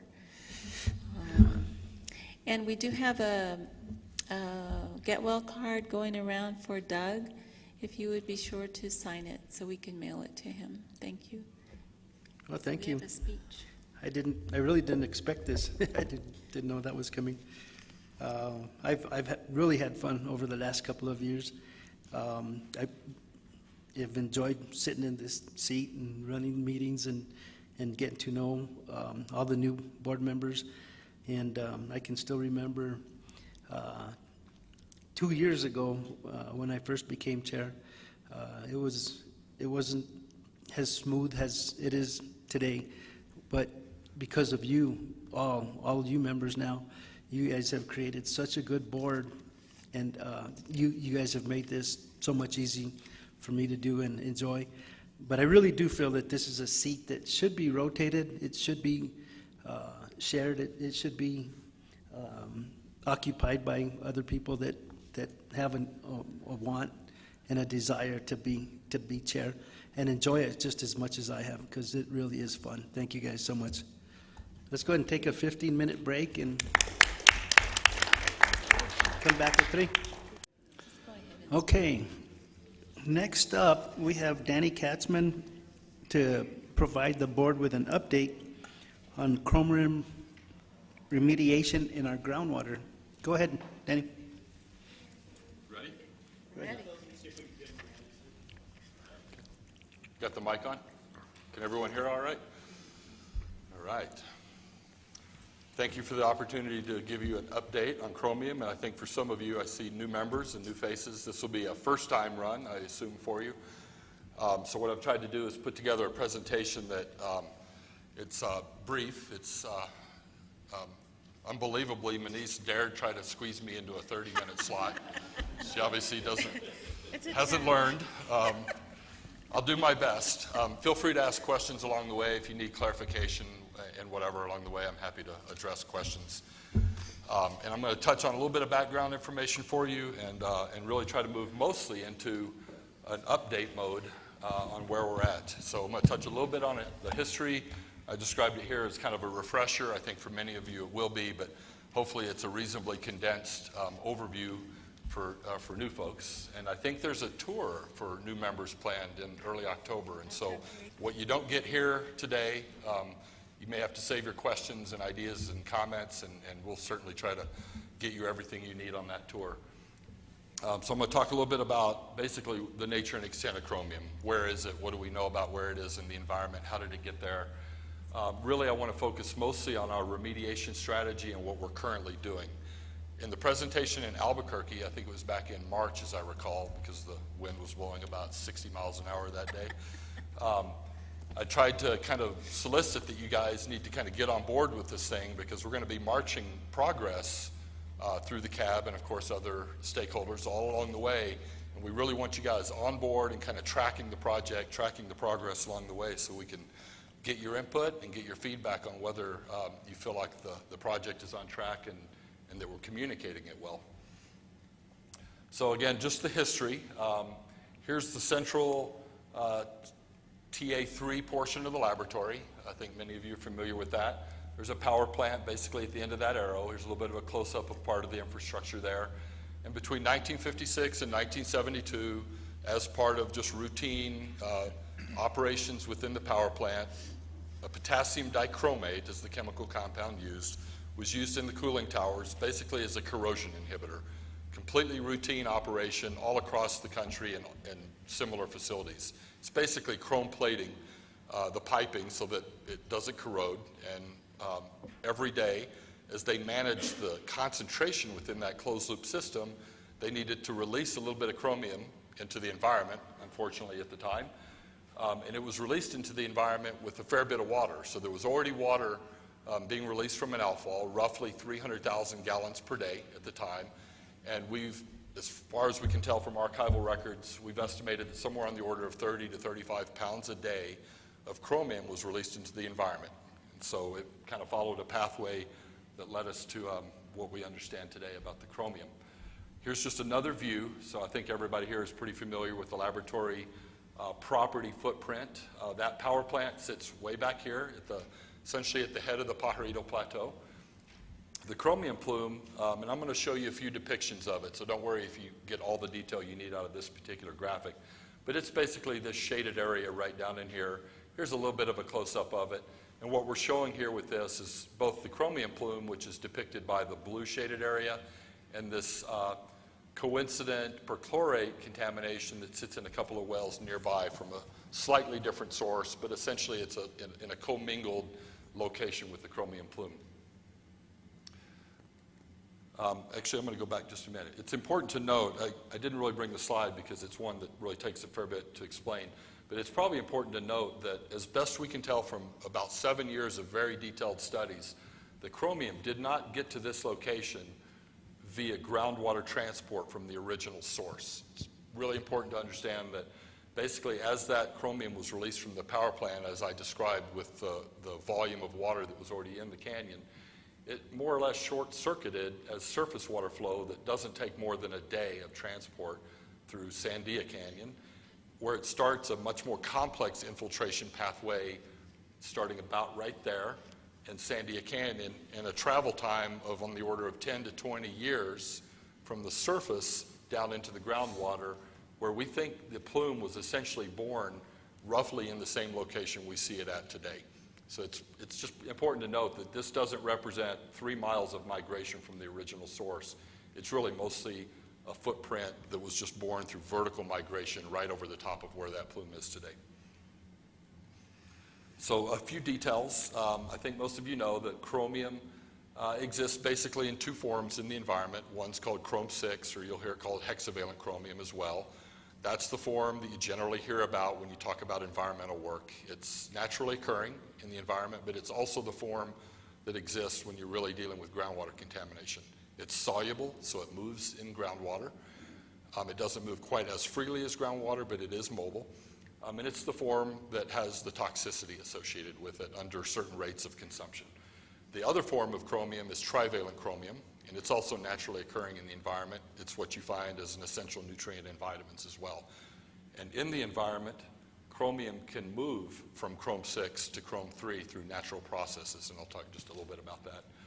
The plume itself sits about 900 to 1,000 feet below the ground surface, and the reason for the different numbers, it depends on whether you're standing on a mesa or an adjacent canyon floor in terms of how deep the plume is.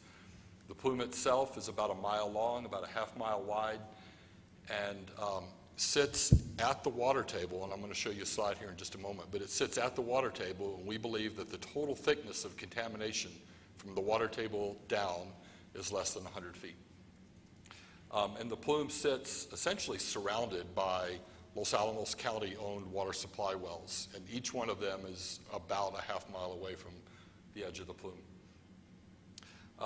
When we talked about where the release and where chromium is in the environment, one of the important things you do through a multi-year investigation like the one we've essentially just completed is try to understand where in the environment the chromium is. So we know it's in the groundwater because we have monitoring wells that are measuring it, but we needed to understand where is the rest of that chromium.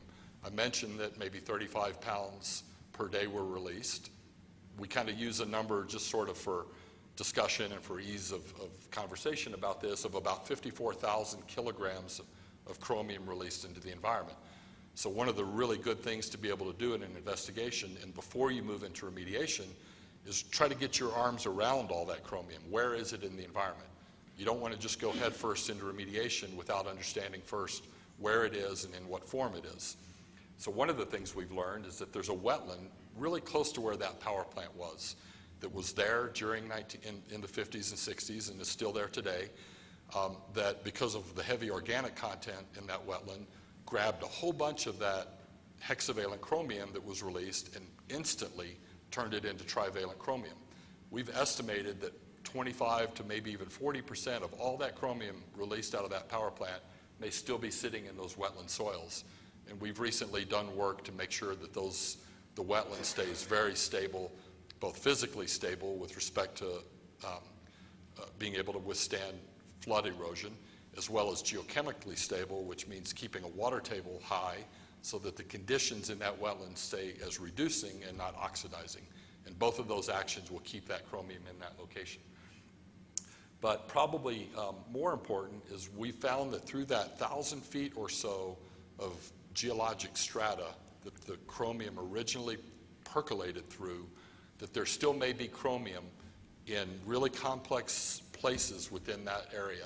And that's going to be a really important aspect of our remediation strategy down the road. Here's another close-up of the plume.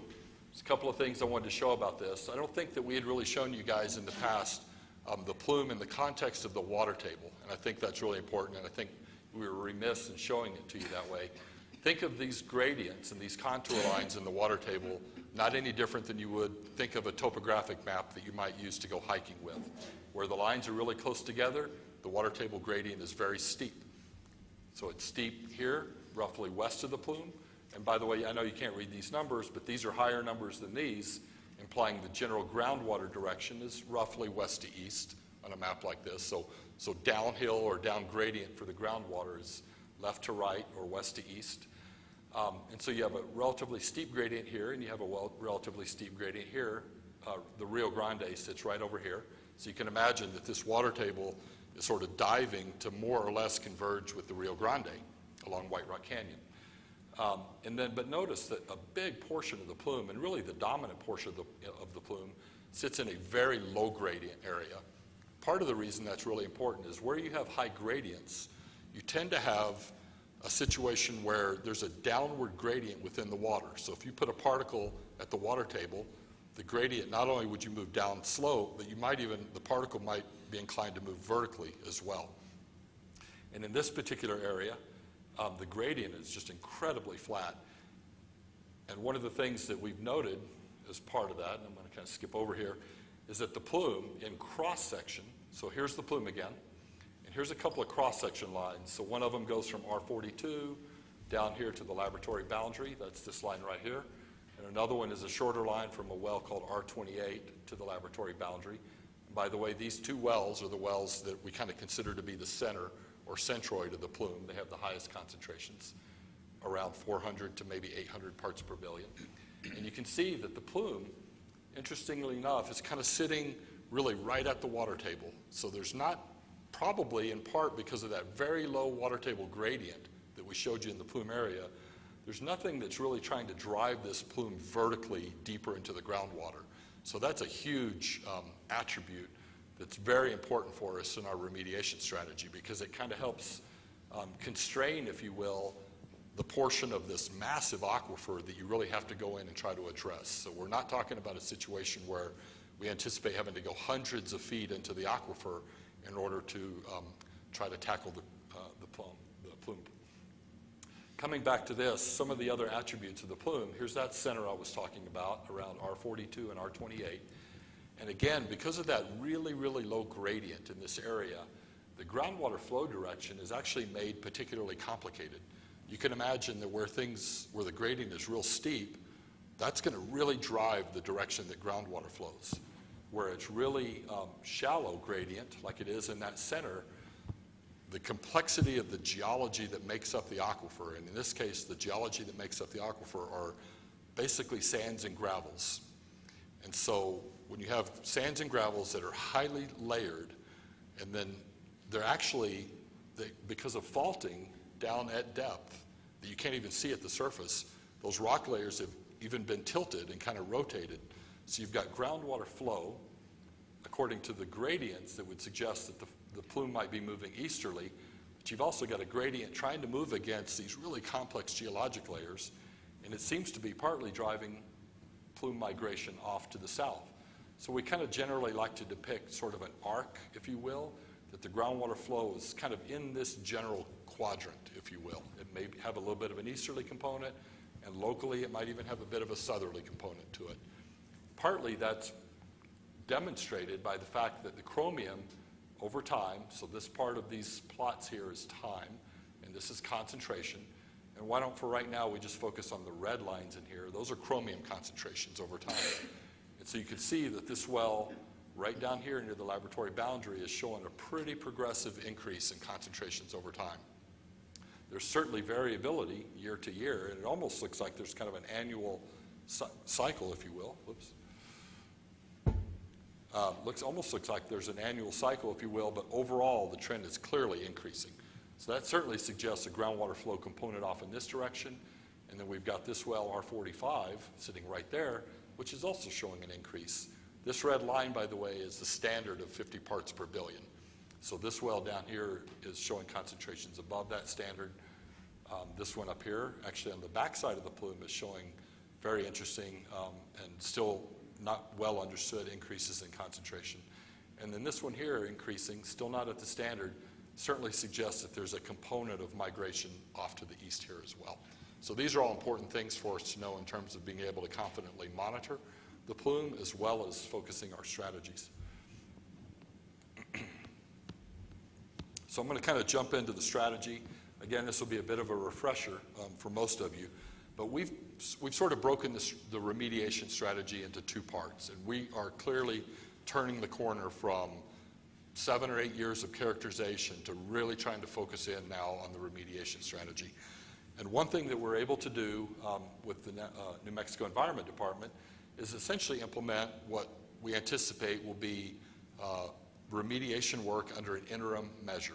And what that essentially means is that there's a solution that is sort of pretty clear, pretty straightforward, and certainly qualifies for a sense of quick action, if you will. And so one of the things that we believe we can do, and it's kind of depicted here, and these are all just intended to sort of be cartoons, if you will, of where wells might go. These are all real wells, these small ones here. But these stars here represent wells that may go in for remediation purposes. So what we're calling step one, or the interim measure, is essentially a concept called hydraulic capture. And the idea here, and again, I just want to reiterate, these are all monitoring wells. So these are all for just sipping samples. You pull a few gallons out of the well and you collect a sample for water quality analysis. These wells would be put in very different configurations. These things have longer screens within the water table. They're larger diameter, they're more open screens, and they allow you to get in here and pump a location like this up to maybe 150 gallons per minute. These wells sample at about 2 or 3 gallons per minute. And what we anticipate occurring is what's called hydraulic capture, or you establish a capture zone that generally has some kind of a width to it. You kind of think of it almost like a big horseshoe right in here. It'll have a width to it and a length up gradient. So remember, groundwater is kind of flowing down off this direction right here. And we'll establish some kind of a width of capture. And we don't know if the capture zone that we want to establish here to basically get all the chromium that's trying to migrate off-site, we don't know if it's going to be very large from one of these or whether a second one will be necessary, or possibly even a third, to create kind of a continuous area sort of that represents a funnel, if you will, so that any chromium contamination in the groundwater that might be trying to migrate off-site essentially gets sucked into this drain, if you will. We'll take that water, we'll pump it to the surface. We treat it at the surface with a technology called ion exchange, extremely routine methodology for treating chromium. It takes all the chromium out and basically produces potable water on the back end of it. And we have to then disposition that water. We've got to put it somewhere. Both out of necessity do we have to put it somewhere, but also there's important possible remediation strategies that you can implement through water disposition. And those are illustrated here by these stars. And these are just depictions of possible locations for water injection wells. So these wells will basically also penetrate the aquifer near the water table. And the idea is that the treated water, the water that we bring to the surface, treat, will inject into some kind of configuration yet to be determined of injection wells that end up playing a really important part of the remediation strategy. So not only are you getting rid of the water, you're also replenishing the aquifer, because there's all kinds of issues about water rights and things like that. So we get return credit for the water that we return to the aquifer. But you can imagine that if we put our injection wells right here, it might actually create a bit of a mound in the water table that could actually direct flow back up to the north, well contained within laboratory property.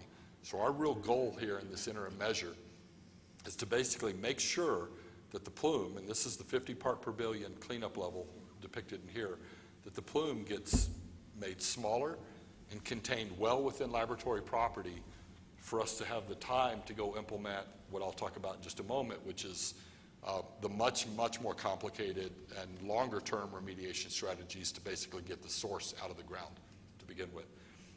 And so injection wells along the flanks here might actually create a funnel effect as well, and effectively reduce the number of pumping wells we might need by driving the plume and the contamination towards our extraction location. This second part, we're working on this stuff now.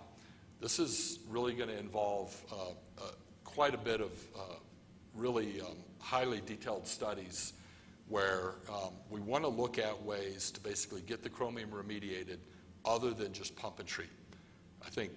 I know I've mentioned it before, you really can't say it too many times, that pump and treat by itself, which really is just a way of saying I'm going to pump the stuff out of the ground, treat it at the surface, and get rid of it, has all kinds of failure points associated with it.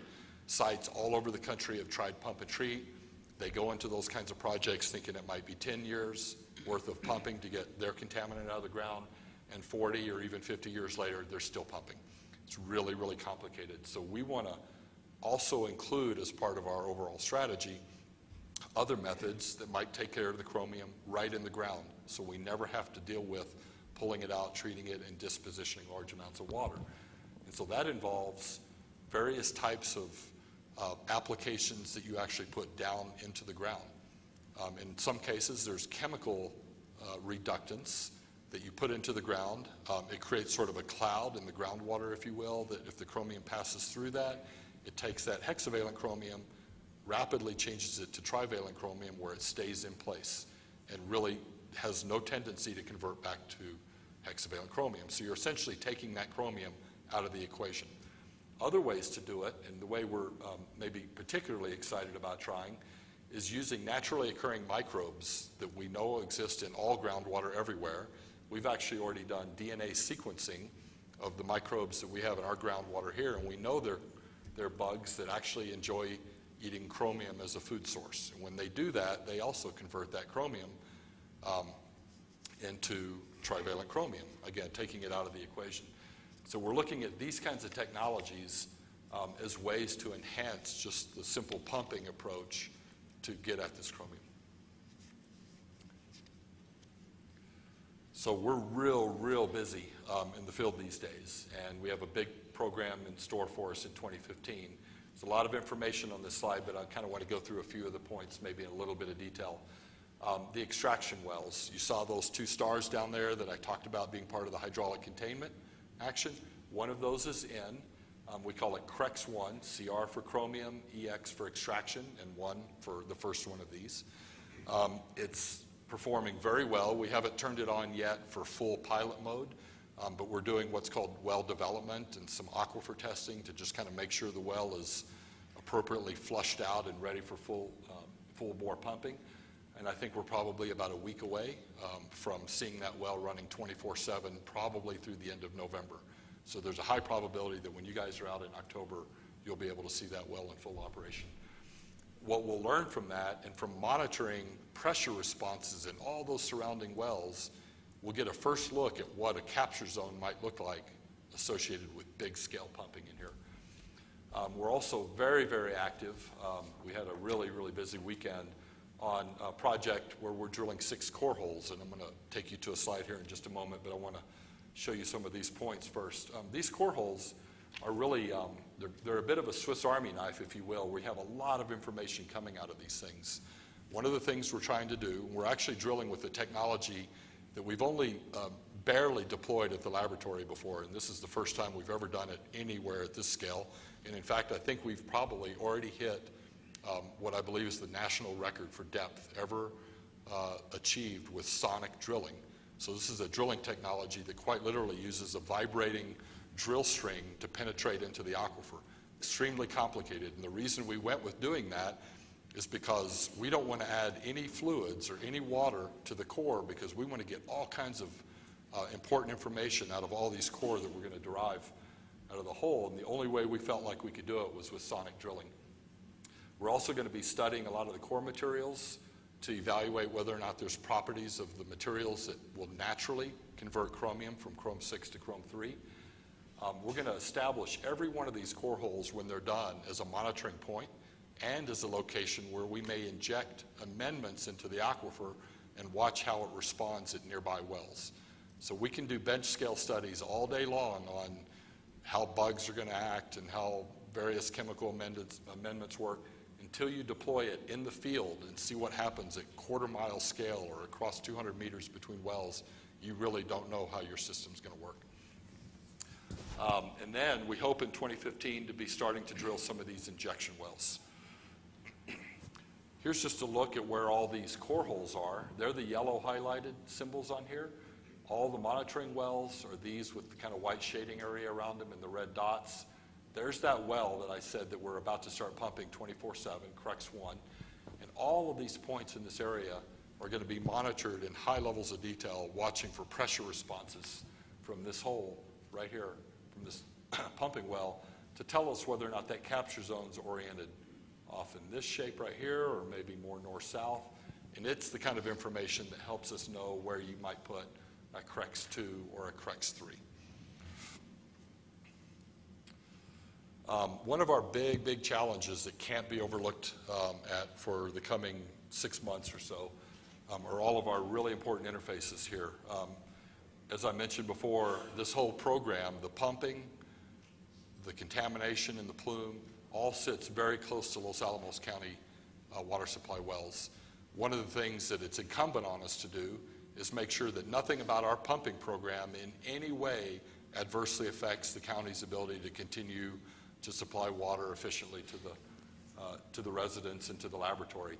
So we're doing a lot of work right now to make sure that the Los Alamos County water supply wells are in no way affected by our pumping. We're also trying to make sure that there's nothing about their pumping that is tugging on our plume in a way that we've also got to address. So it's kind of a two-way street, and we're really closely engaged with Los Alamos County on that. We also sample Sentinel wells and water supply wells quarterly and have found no contamination in those wells. Probably goes without saying, because of the neighboring San Ildefonso Pueblo, that important discussions and interfaces with San Ildefonso on a new monitoring well on their land, and as well as just the very nature of our actions. They're a very interested party, and so we've engaged them regularly on this action. You guys, just because you're at the bottom of this list doesn't make you less important than anyone else. But we also have very important permitting and other regulatory hurdles, if you will, with, of course, NMED has got to be on board with approving all of these actions. The Office of State Engineer, because now we're extracting large volumes of water. And so water rights, reallocation of water, and all kinds of issues like that come into play. And so we're working through a permit process right now with the Office of State Engineer. NEPA even plays in. Again, because of the laboratory's site-wide environmental impact statement, we've got to make sure we're still within all of those boundaries. And then there's a few other kind of smaller issues associated with cultural sites. Morton-Dade Canyon, where all this work is going on, is one of the richest cultural locations in all of northern New Mexico. And you pretty much can't walk a straight line out in that canyon without stepping on pot shards, cultural sites, and things that we don't even know about, because most of that stuff is proprietary. So as you can imagine, we've got it's kind of a minefield of issues that we've got to deal with to be successful on our remediation strategy itself. Just a few photos to give you some context. This is nothing like what you'll get to see when you're in the field. There's nothing like being there. But we're having to excavate large areas to create these basins in here for storing treated water before we disposition it. Here's one of the wells just being drilled. Here's a well right here after it's completed. These housing units right in here, one of them holds the on-exchange treatment units, another one holds water that's staged while we get analytical results to ensure that we're good to go for disposition. And I believe that is it. And if I made 30 minutes, I'll be shocked. 34, all right. Okay. See, I knew what I was doing. There you go. So I can field questions if anyone has questions. Did you get the lights for two? Thanks. Assuming that's still within my allotment from Denise. You deduct it off your next presentation. Good question. Danny, on slide 10, under water quality and water level monitoring, does that include the monitoring of natural recharge in the aquifer? In this, it didn't mean that, but one of the things we are doing, so there's two types of recharge that are occurring in this area. One of them, we believe, is possibly chromium still dripping into the aquifer. That's impossible to really monitor. We have indirect and direct evidence suggesting that it is occurring, and we think we even know roughly where it's occurring. So in a sense, we're monitoring that. The natural recharge is a much more complicated issue, and to the only place that we really delve into understanding that more, and we don't for chromium, we have a site, RDX. I think eventually you guys will hear some presentations on our RDX contamination in the TA16 area, but understanding the natural recharge in that area is particularly important. And it's not really something you monitor directly, but we do a lot of work to infer and understand how it plays into the overall picture. You're welcome. Any others, Carlos?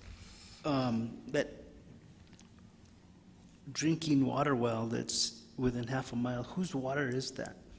Whose water is it? It's not for Los Alamos, right?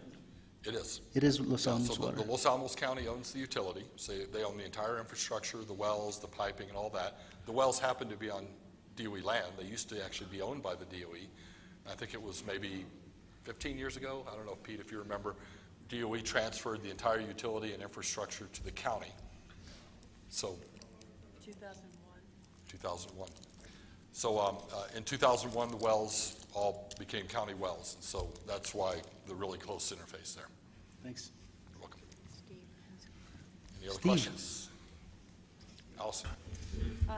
Just the water rights question, is re-injected water that count against your water rights? How big are your water rights? So we're just beginning to engage the Office of State Engineer on that. So there's a lot, there's going to be a lot of discussion about that. Preliminarily, it has been advised to us by the OSC that water that you re-inject immediately, directly into the groundwater, counts as a direct offset. Immediately? As a credit. Like post-treatment is immediately? Post-treatment. Okay. Right. Okay, cool. So take 10 gallons out, put 10 gallons in, it's a zero-sum game. Are you, or has somebody looked at the kind of geochemistry down there to be convinced that you can reduce it and it'll stay reduced? That the conditions are not naturally oxidizing, so it'll come back again. The conditions are naturally oxidizing. It's a pretty oxidizing aquifer. We are part of this core hole work, so we already have reason to believe that much of the chromium has converted to trivalent chromium and will stay that way. I'm not a geochemist, but I can speak a little bit and dangerously about it. But it takes a certain manganese oxide environment to basically convert trivalent back into hexavalent. It's an extremely rare situation requiring really unique pH conditions, nothing like we've ever seen. All of the chromium in the wetland has stayed as reduced chromium. But even when sediments that have a little bit of chromium in them release from the wetland and move into an oxidizing environment, 20, 30, 40 years later, we're still not seeing any evidence that it's converted. Whether or not we can continue to convert chromium in the deep groundwater, on paper, absolutely no problem. So far, what we've seen in our bench scale studies from columns and batches, no problem. What most people consider, and we've been actually soliciting the input from a lot of external resources, both within the DOE complex and outside of the complex, and practically every one of them have said the same thing, which is reducing chromium is one of the easiest things you can do. The challenge is the hydrology of it. How do you get it deployed so that you're actually getting all your areas covered? And kind of jokingly, they all think it's their own original statement, but they've all said it's a contact sport. And so as long as you can get contact between your reductant or your reductant mechanism and the groundwater and the chromium, you're going to be successful. But you got to get contact. So we're actually looking at ways. Our wells are deep and expensive. So a whole bunch of vertical wells that are going to create a continuous cloud might be a big challenge for us and very expensive. So we're actually starting to contemplate the possibility of directional drilling, borrowing from work that's already being done coming out of the oil industry for fracking purposes and other things like that, where these guys can go in and thread the needle with drilling technology, where with one well, we might be able to get 500 feet or 300 feet of direct contact with the plume all in one well. So we're starting to look at things like that parallel to just the simple geochemistry technology to see if we can bring the two together. And it's hard to get turbulence in the subsurface so that you get mixing. Especially when you're using something like molasses as your Yeah, when you, we're going to have the kind of 5-spot pattern there with drilling, I mean, extracting and injecting around the outside. Have you considered also just adding a reductant to that injected water to Yes. see if you could kind of promote that as well? Absolutely. Yep.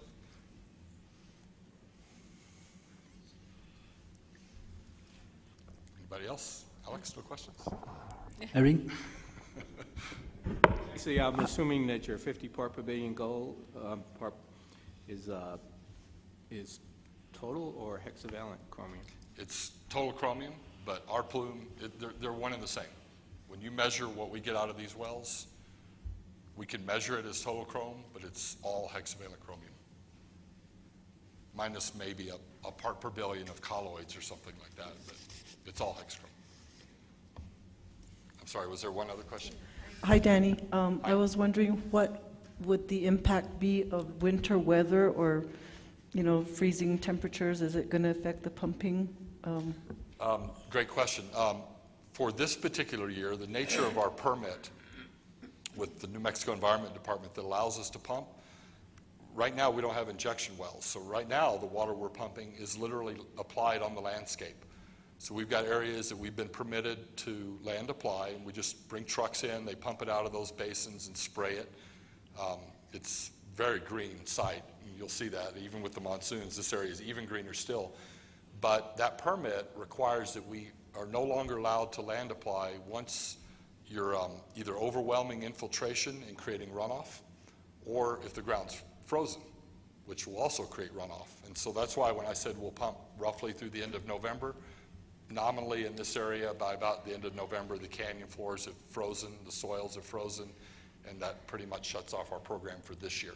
Once we have injection wells and other mechanisms for getting rid of the water, we anticipate this project will run 24/7, 365 days a year. You're welcome. Is that it? Did you already get a question? Yeah. Just one more, a simple one. Carlos? Can you use your mic? Oh, I'm sorry.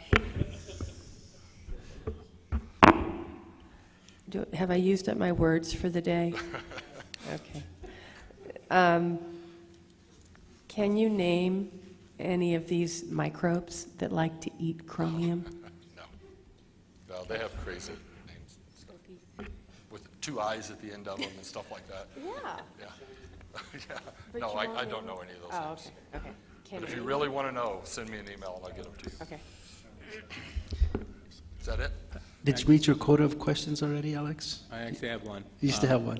Okay. We, at some point in time, we may be forced to, I'll call it, prove out our water rights in the Buckman well field. And so there's maybe a situation where we're pumping to maximum capacity at all our wells. Do you see that in any way affecting your treatment, your remediation action over here and groundwater flow? I don't anticipate that we will. Again, we've kind of been updating our conceptual model about the whole hydrologic connection between the well field. And as I understand, that was originally a topic for today's. And so maybe we need to bring that back to the cab again. But our current feeling on that is that the water out of the Buckman well field and the water produced out of the well field is really in a very distinct hydrologic regime. We don't see any evidence of pumping responses, even presently or historically on the west side of the river. But we do have wells that are, I think, well poised to be the first to see those pressure responses in the event that you guys get into that mode. And we should see that first there. And it would be very important for us to watch. And by saying that I think we have a conceptual model that suggests separation, I'd never discount the possibility. And you can bet we'll be watching closely to make sure that that doesn't become an issue. Just as, what's interesting, and I just kind of barely touched on it, But the water supply wells that are all sitting right in a ring, the county's water supply wells, these are 1,000 GPM wells. They're pumping like crazy, especially in the summer. This plume does not respond to those wells, and it's sitting a stone's throw away. So it gives us a level of comfort that any actions and operational decisions you guys make at Buckman wouldn't be an issue for the plume. November 12th. Mr. Chairman, if I could, as we close out and move into the next section, I did want to introduce Cheryl Rodriguez in the audience there. She's the federal program manager for this project, and I think of her more as Danny's handler. So, She took my collar off. yeah, Cheryl, if you want to stand up and set a break, if you want to meet with Cheryl and get a little more information on the budget and scope and how to control Danny Katzman. She's my neighbor. Welcome. Thank you. Thank you, Danny. Jeff, you're on.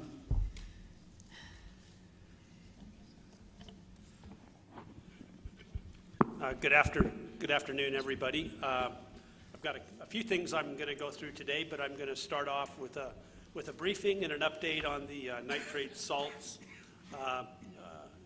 basically at WIP, at Waste Control Specialist, and at Los Alamos, and give you an update on that. Before I start that, I've got a couple things. Where we left off with an introduction, I'd like to start with an introduction. Kiki Torres, who is in the audience today, I drug him up here. He is my new deputy. Kiki will be in charge of the recovery on the nitrate salt processing at Los Alamos. So some of the corrections, the work we need to do to get back to an operational state and then get prepared for shipment of that waste and other waste that we still have in the 3706 campaign. Kiki's really going to lead the charge for me on that. He comes with a lot of transuranic waste experience, detailed experience in working the requirements of WIP, as well as the operational aspects of a facility processing transuranic waste. So I'm happy to have him here, so he'll probably be showing up more at these types of meetings, maybe giving some of the more technical, detailed briefings on the recovery actions as we go forward. The second thing I'd like to do is really, Morgan was here today from the state, but I'd like to recognize the relationship that we have with the State of New Mexico Environmental Department. Since this, issue with the nitrate salt started, we've had either daily communications or now twice a week communications going through all different aspects of the problems with the state of New Mexico. We've also submitted volumes and volumes and volumes of information, processing records, data on the waste, everything like that that they've requested back and forth. So it's a lot of work on both parties. And it was nice having Morgan here today where the secretary was not able to make it. But it's been a good, open relationship and the information going back and forth on that. The briefing I'm going to give today is exactly the same briefing that was given to the committee, the Legislative Committee on Hazardous and Radioactive Materials just over a week ago. And so I wanted to go back through that. We'd got permission to use this briefing, and when this was presented, it created a little bit of controversy. So I'm probably going to talk about some of the things that were either misquoted or misunderstood, and then with any questions, clarify any questions I don't cover.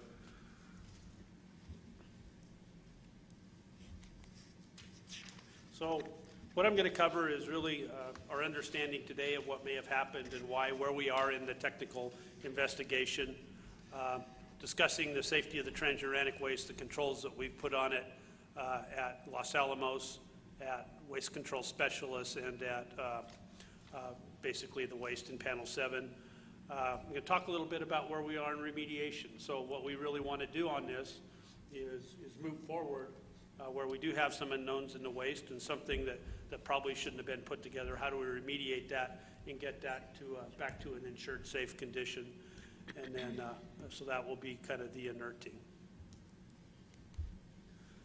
This this is a timeline. It's a little harder to see on the screen, or maybe my glasses are just getting old.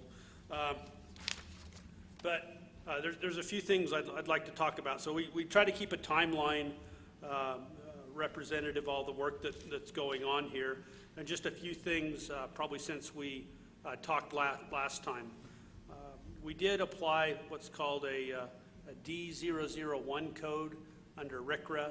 That's the code that's applied for the characteristic of ignitability. So that was applied because the evidence of the breach in WIP, that there could have been ignitability in that waste, where we have the nitrate with the organic kitty litter. That was certainly a possibility. So in August, as a conservative measure, in discussions with WIP and really working hand in hand with DOE headquarters, decided to apply that code to the waste. There was a technical assessment report that was done, a briefing that was done to DOE headquarters late July, early August. And then some of the work that's been done in the last month has really been focused on remediation. And what do we do with this waste? How do we get it back into a safe condition first, but then into a waste form that would be acceptable to WIP? And so I'm going to talk a little bit about that today, but we've got a meeting next Monday with the State of New Mexico Environmental Department, where we're going to brief out to them in more detail where we're looking at going forward. We are under administrative order with the State of New Mexico, and so anything we really do in this area, we need to have their permission and their approval before we go do it. So again, you can see the importance of what I started the discussion with, of clear and transparent communications.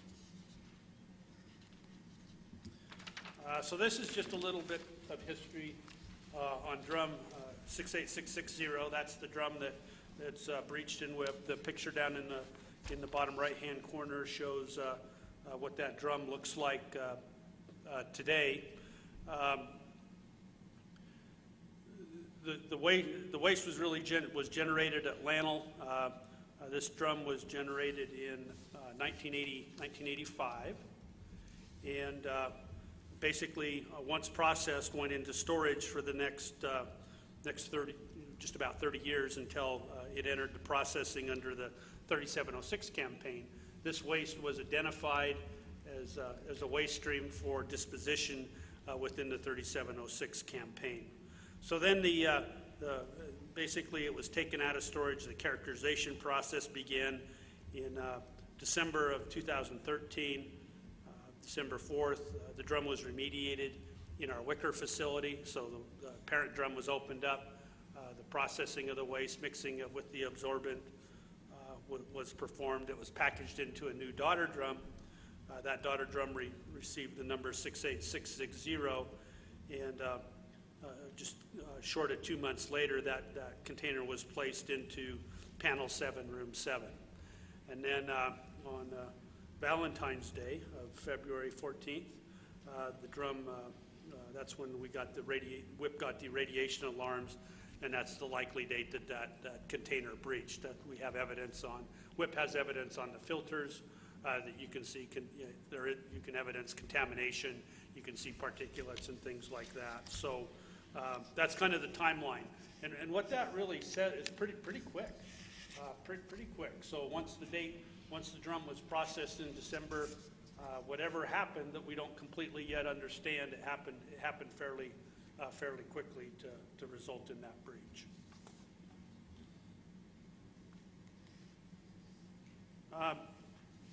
Since this problem, I think we saw the drum on the 15th of May of this year with the breach, we went to work really looking at this nitrate salt mixture that we had processed with the organic kitty litter.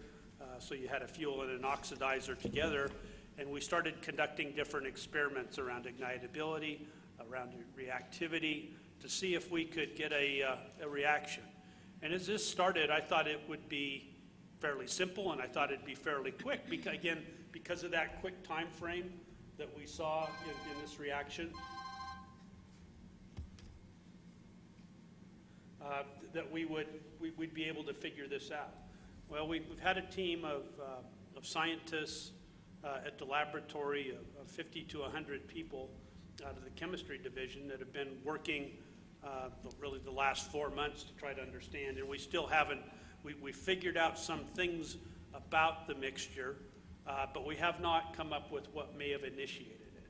So kind of where we are is if you get up to about 100 degrees C or in that range, we can hypothesize a set of reactions that could have occurred that would have got this thing going, basically. But we don't know at this time what could have happened to get the temperature up to 100 degrees C. So there's still some additional testing that's being done at the laboratory.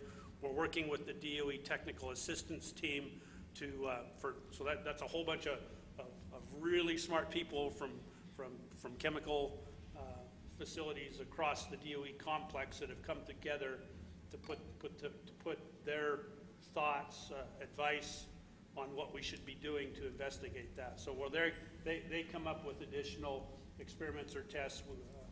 LANL or a different laboratory will carry those out. So my message is we're not done looking at this yet. We're still looking for that initiator that could have started this reaction, if in fact, this drum was the one that basically started the event. So we're still very much involved with that work.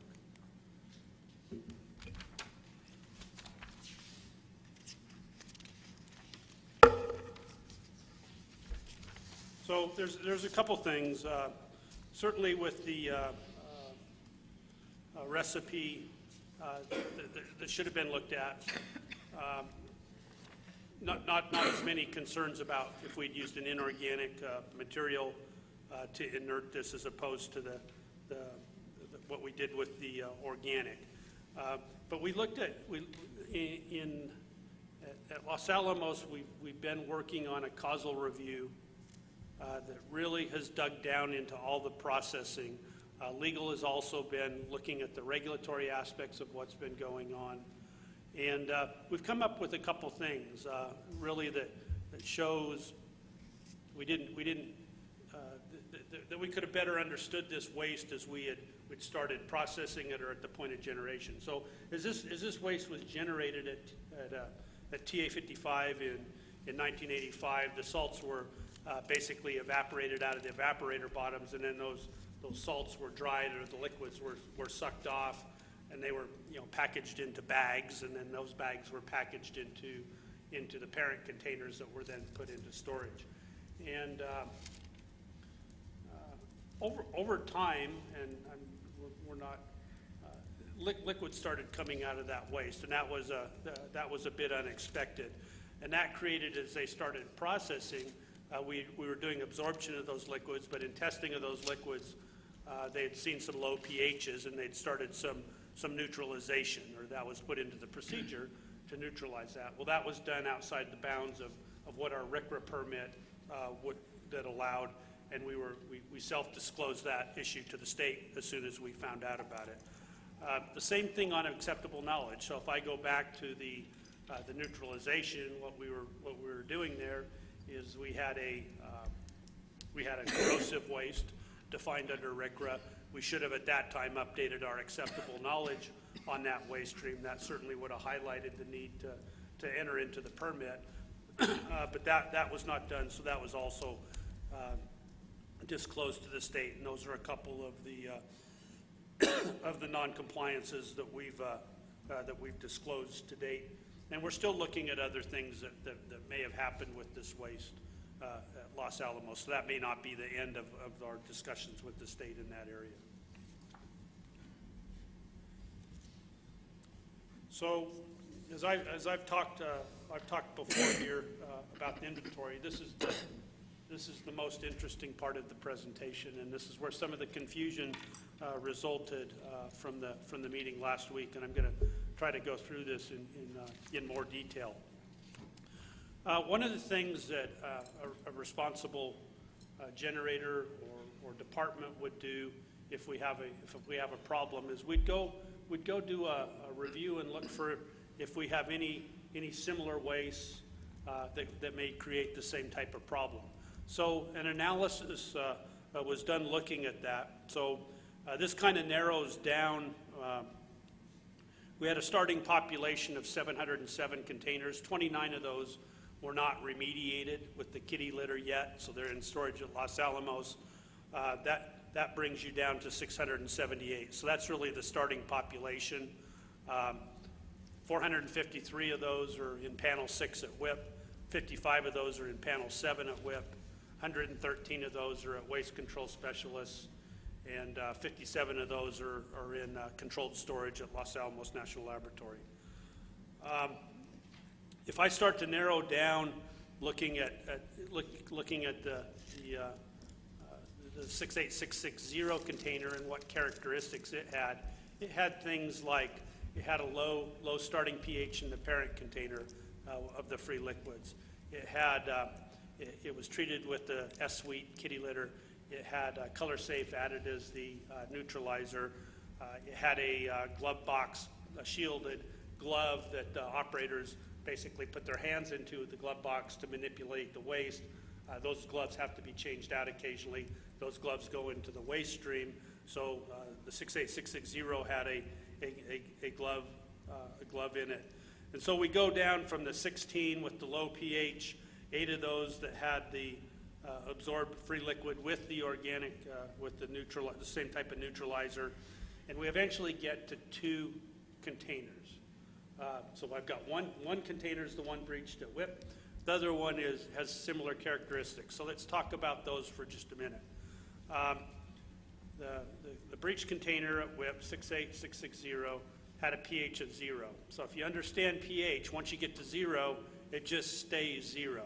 So you may get more and more and more concentrated of an acid or higher molarity, but your pH doesn't change. You don't see anything less than 0. The pH of this other container, 68499, had a pH of 1. To me, that's a huge difference because it was a recorded pH. So it wasn't some unknown at 0 or less than 0. There's a big difference between 0 and 1. So that's a good thing, and that's a significant difference. The container at WIP had 2 gallons of liquid that was within the parent container. The one that 68499 had 6 gallons, so that's a difference. If I look at the wastes have lots of different concentrations of nitrate salts, different metal cations. We also had what's called oxalate salts, which were formation out of oxalic acid. They don't have the same properties as nitrates basically at all. So if I look at what we believe the oxalate-bearing salts were proportionally 36% in the 660 versus 47% in this other container. So again, that's another piece that's probably to the better side if you're doing a direct comparison. The percent full, 660 container was about 60% full. The 499 container was about 100% full. And then let me say, these came from, so there were some reports that these were from the same parent container. They were not from the same parent container. One was produced from a different parent container. The 660 was produced in 1985. The 499 container was produced in 1984. So they're not only not siblings, they're not in the same graduating class even. So that's kind of a way to think about it.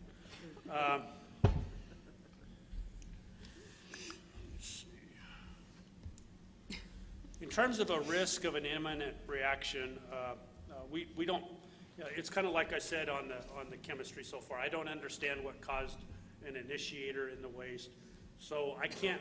People want to guarantee. Is this not going to react? Until we completely understand that reaction pathway, it's hard to answer that as a complete guarantee. We believe there's a very low risk of what we know today of the chemical makeup and some of the differences in this container. Very low risk of this having an issue or evidencing an issue at WIP. See if I've got anything else on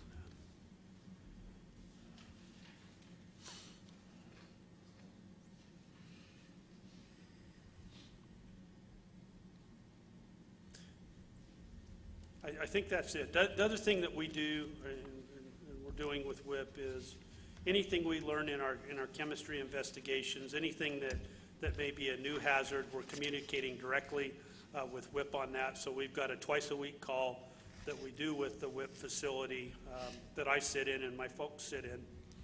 And on that, we update any new details on the chemistry. So if we see a new hazard or something like that, we'll be talking to WIP about that. So that's important, as we talked earlier, as they've got people down in the facility doing work. They always want to know if they're doing everything they can to keep those people safe. And so that's one of the things we do from the work up here and the work that other laboratories are doing in the investigation.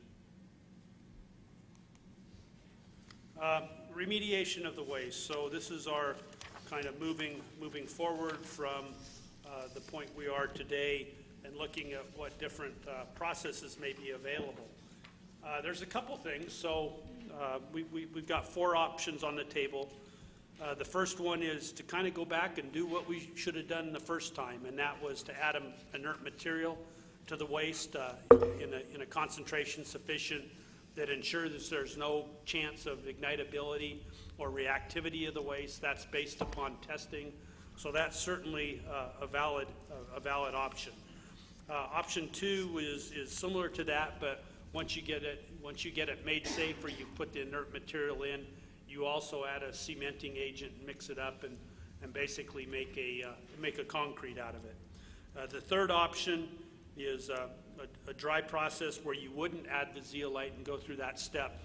To start with, you just take the raw waste, add water, and add a cement compound and make cement with it.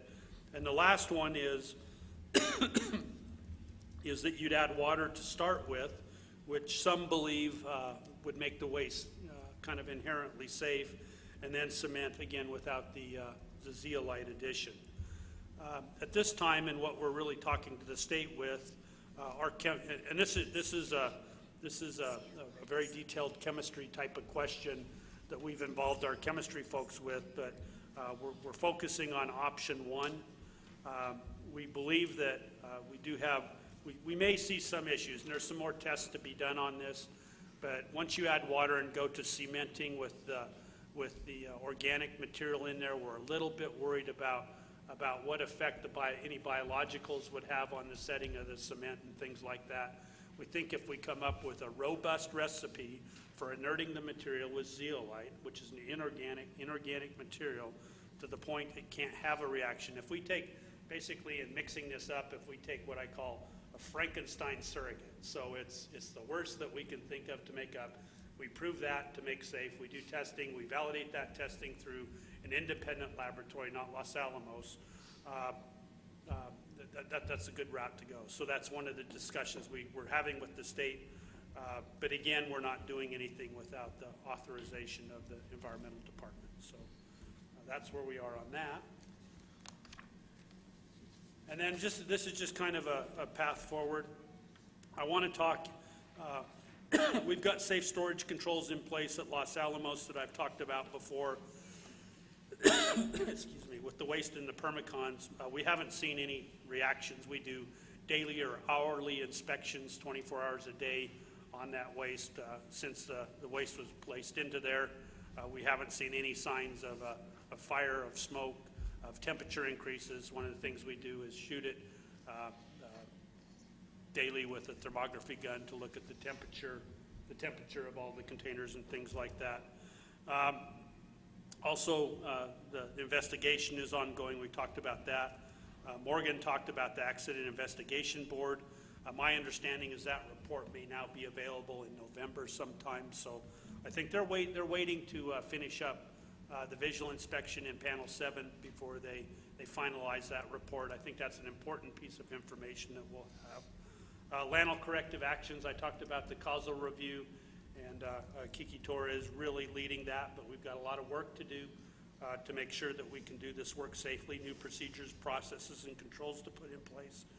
And lastly, once we get through that, once we get our remediation approach tested and approved, to move forward on processing the nitrate salt waste. One other thing, if I go back to remediation, I forgot to mention, one thing the chemists have come up with is it'd be a good idea to start with this waste in processing of the waste in a cold condition. And so even down to freezing, if we've got some headspace gas that suggests that we may have some biological activity in there, to basically go in and freeze the waste. Even if that's not the case, reactions that are much less likely to happen, we've talked about before, likely to happen at lower temperatures. And so one of the things we're doing at the laboratory is we're bringing in some freezer equipment that we can put standard waste boxes or we can put drums into, basically get that drum into a very cold, below 32 degrees Fahrenheit, and then start processing it at that temperature.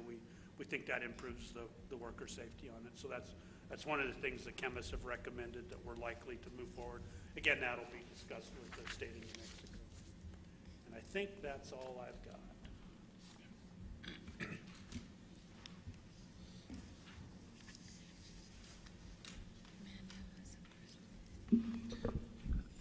Questions for Jeff? We'll start with Manuel.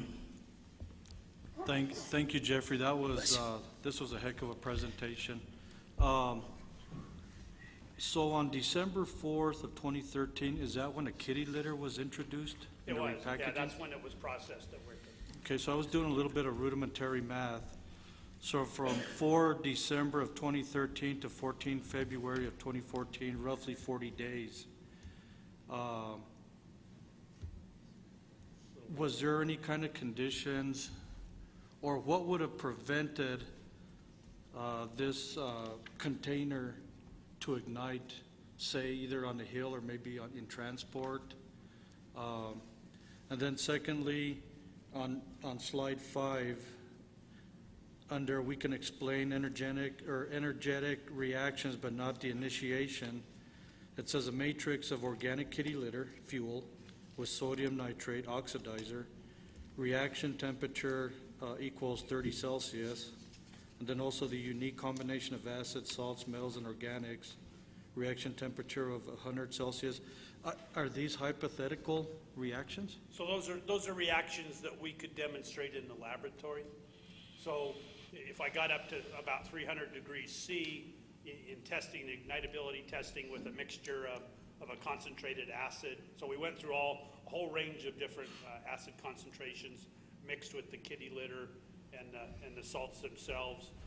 What we saw is we were able to initiate reaction temperatures around 300 degrees C.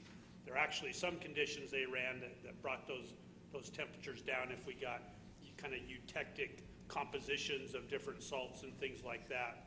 That's where I come up with the 100 degrees C. That was about as low with these really specialized conditions of a glove, a minced up glove, of highly concentrated acid, things like that. They couldn't get anything to really go below 100. See an exotherm come off less than 100 degrees C, which is kind of sad. And it's interesting because even though there hasn't really been a source of, I guess if you will, an actual source for the ignition. Yeah, I mean, it's very interesting. I mean, it's almost like what happened, and of course I know the question's out there, that created this, and I know this is kind of a harsh analogy, but what created that ideal condition in order for this drum to react? Right. So, okay. And that's the $5 question still that everybody's focused on trying to answer. If we, especially if you go through the visual investigation, we don't see any other evidence of container breaches or things like that, then you're going to assume whatever happened in this container. So there's still just a huge focus on that. Yeah, well, it's kind of it's mind-boggling because really when you think about it, I mean, what was that ideal condition that prevented it, from, we're talking repackaging to transport to storage in a matter of roughly 40 days. Right. So there's some things that are, there's standard procedures and protocols that are followed for shipping waste. Certainly we use basically a double tier container on the True Pack 2 containers that are tested out. Those are vented and controlled, but we do headspace gas sampling and ensure we don't have a hazardous gas mix in the headspace gas right before we start transportation. Things like that are routine with every waste container to ensure the safety and transportation. So those things were done as part of the preparing the drum and shipping it to WIP. Thank you, Jeffrey. That was very informative. Just for a quick clarification, for those of us who haven't been in chemistry class for maybe a couple decades, 100 degrees C would be the temperature of boiling water. So 0 degrees Celsius is the point at which water freezes, and then 100 degrees is the point where water actually boils. So you're talking about, what is it, about 320 degrees Fahrenheit for boiling water? I think. 212. It has been a while. Yeah, I knew it was close to that, but just to kind of put that in context, so now you're talking about 300 degrees C, you're talking about a significant amount of heat. Gerard. Thank you, Mr. Chair. Jeff, as always, very good, very informative. I just have a couple of things. I'm not a chemist, and I haven't played one on television. However, there were a couple numbers out there where we were talking about the 100C. Isn't that 212 Fahrenheit? Yes. Okay. So the concern I have, or just clarification on, while I appreciate that, we're concerned about the worker safety, packing at 0 Celsius at freezing, or at 32 degrees.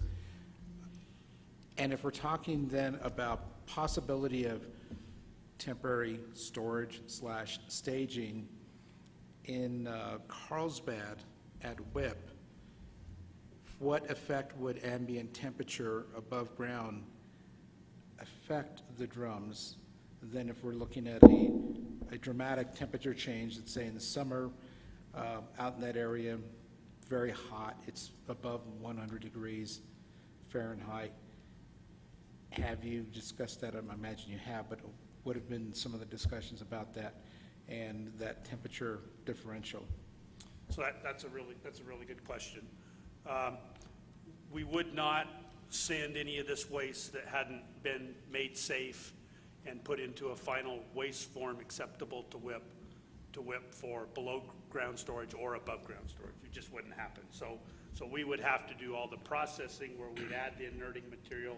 So there was absolutely, positively no chance that it could have an ignitable type of reaction or any type of reaction before that went to WIP. So WIP would be involved. They would agree to the process that we're doing and things like that. So in terms of the temperature, we'd have a waste that could not ignite it.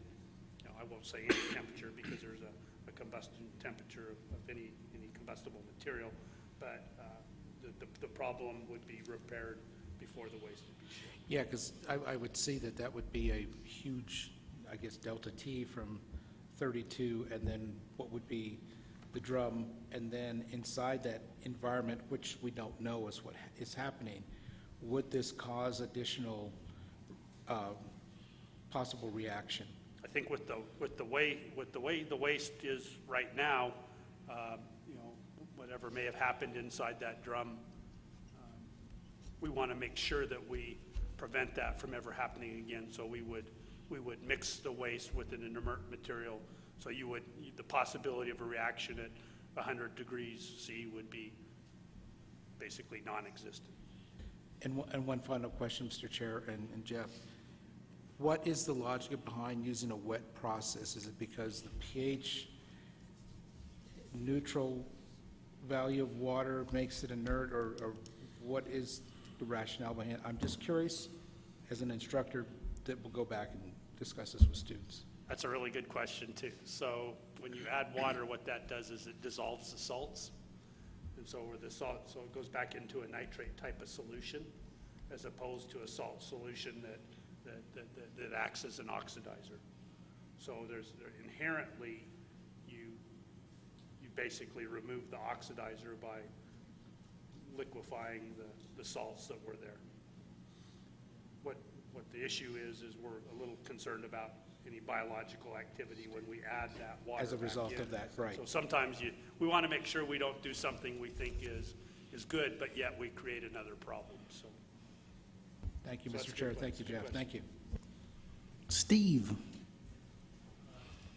This may not be your area of responsibility, but when they have this boom to go in and it's going to take pictures, but is there any plan to try to sample the drum and then kind of forensically work backwards from what's left in it now to try to figure out what might have happened before? Kind of like you would if a fire burns someplace down, you try to go back and figure out what started it. Good question too. So if I look at the picture up here, which we've still got up, you can see the drum with, they had a magnesium oxide bag on it, so that's what a lot of this stuff is.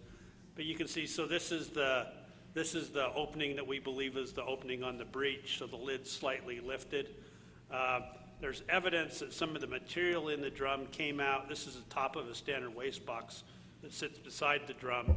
And there's been some, to date, there's been some sampling. There's been 2 sampling events collecting samples of this material that the Pacific Northwest labs are now analyzing. In the future, as they look at different things, and again, in work with the DOE Technical Assistance Team, there may be requests for more samples that they look at, but that's what they've collected so far. They haven't reached into that gap or anything. They did take, you can see there's in better pictures, there's some kind of yellow material or discolored from the bright white of the magnesium oxide in this area. They've taken a couple samples, scoop samples in there, and then a couple samples down on the top of that sample as well. And then I had one other question. This drum got hot enough to melt the bag that magnesium oxide was in. Did it heat the adjacent drums, and is there any evidence that So had any impact on them? there's evidence, and perhaps at the next briefing I can bring some pictures that would show some of the marks. There's smoke marks on other containers, whether that's from, so the magnesium oxide bags that were on maybe 16 or so of the containers in the area that was affected, the bags are just, they're gone. So these are, were big bags, and so then the magnesium oxide kind of flows down at the angle of repose. Those bags either melted or burned. It's more evidence of melting, but they may have caused some of the marks on other drums and things like that. But there are marks. They're not pristine condition drums, but they're also not. There's a lot of containers in that area that still have their labels unaffected. I think the only real drum we've seen that had a problem with the labels, so the labels are just plastic that are stuck on, is on the drum that breached. So there was some big temperature differences in that area as whatever happened. So. Mano, do you still have a question? Mr. Chair, a question and a quick comment. Jeffrey, when repackaging for transport, I would assume that there's some kind of mechanism or something to adjust for, I guess you could say, site conditions as to the final disposition? I don't quite understand the question. You have material coming from Los Alamos going to WIP. Did they take into consideration, okay, this material is going underground, so there's a certain protocol we follow for the underground versus, say, top storage or outside storage, above ground storage? So I'm absolutely most familiar with the WIP WAC as it stands today for the acceptance of waste for disposal into the facility. So that's all into the underground. Some of the discussions have started with the above ground, putting waste above ground. I think the resolution, when I walked in, you guys were talking about that. I'm not very familiar with that, so I can't really speak to the acceptance criteria and what they would have for that. So I'm sorry, Manny, I don't know that well enough. No, that's fine, Jeffrey. Like I said, it's more curiosity. And then the comment I wanted to make was when on magnesium chloride or magnesium oxide. Now, was that in, that was in some kind of a containment form, correct? Right, so it's a powder or a small pellet type of material.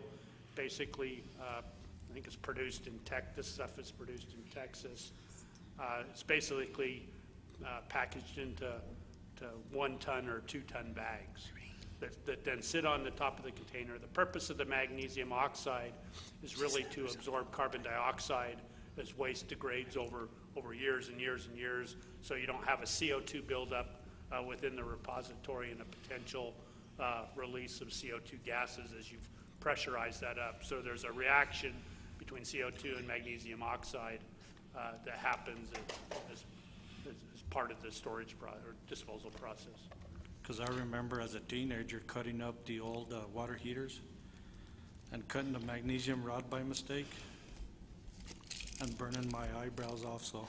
Yeah, magnesium by itself is a fairly reactive metal. It Okay. sounds like you learned that the hard way. They look good now. We're going to do Irene and then Mary, and then we got to move on, folks. Thank you. I was just wondering if a determination has been made as to any possible connection or association between the truck fire and the breach, or is it just they happen to happen in such a close time frame?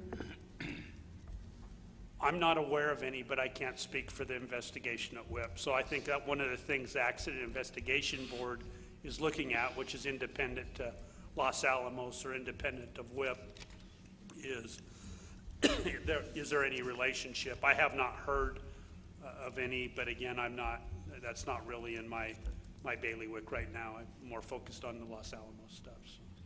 But it's interesting, 2 things did happen. So. Mary. I'm sorry, I feel so stupid asking this question, but I'm really doing it because Bob's not here to ask it. So I'm doing this in memory of Bob because we know that he would ask this question if you were here. So I hope this is noted in the minutes. But he actually brought up a point at our committee meeting last time, and it was something about the N204. Could that have possibly created a reaction? And he said that I'm not quite sure, but back a long time ago, they found that this whatever you would call it, because I don't know, this N204 it did explode some type of a drum or something. And when you said you didn't find anything, I just wasn't sure if that was something that was ever brought up again, or we didn't have an answer on that the last time, so we just thought we'd ask. Yeah, I don't, from the work the chemists have been doing, that hasn't been brought up as an issue. So N204 would be a product of combustion of the nitrate and with oxygen. The one thing that we did do is we looked at so one hypothesis was, could have you had a reaction between the smoke of the truck fire going through the ventilation system, contacting because that's got CO and CO2 in it, could have that reacted with the magnesium oxide? Because there is a reaction there, and it is a slightly exothermic reaction. So that testing, under the technical assistance team, that testing was done, and I don't think the results were extremely interesting, as the chemists say. So I don't think they saw a very big correlation there, and I think that kind of put that out of the way as a potential cause of what may have happened. All right. How about an update from Lano? Yeah. There you go.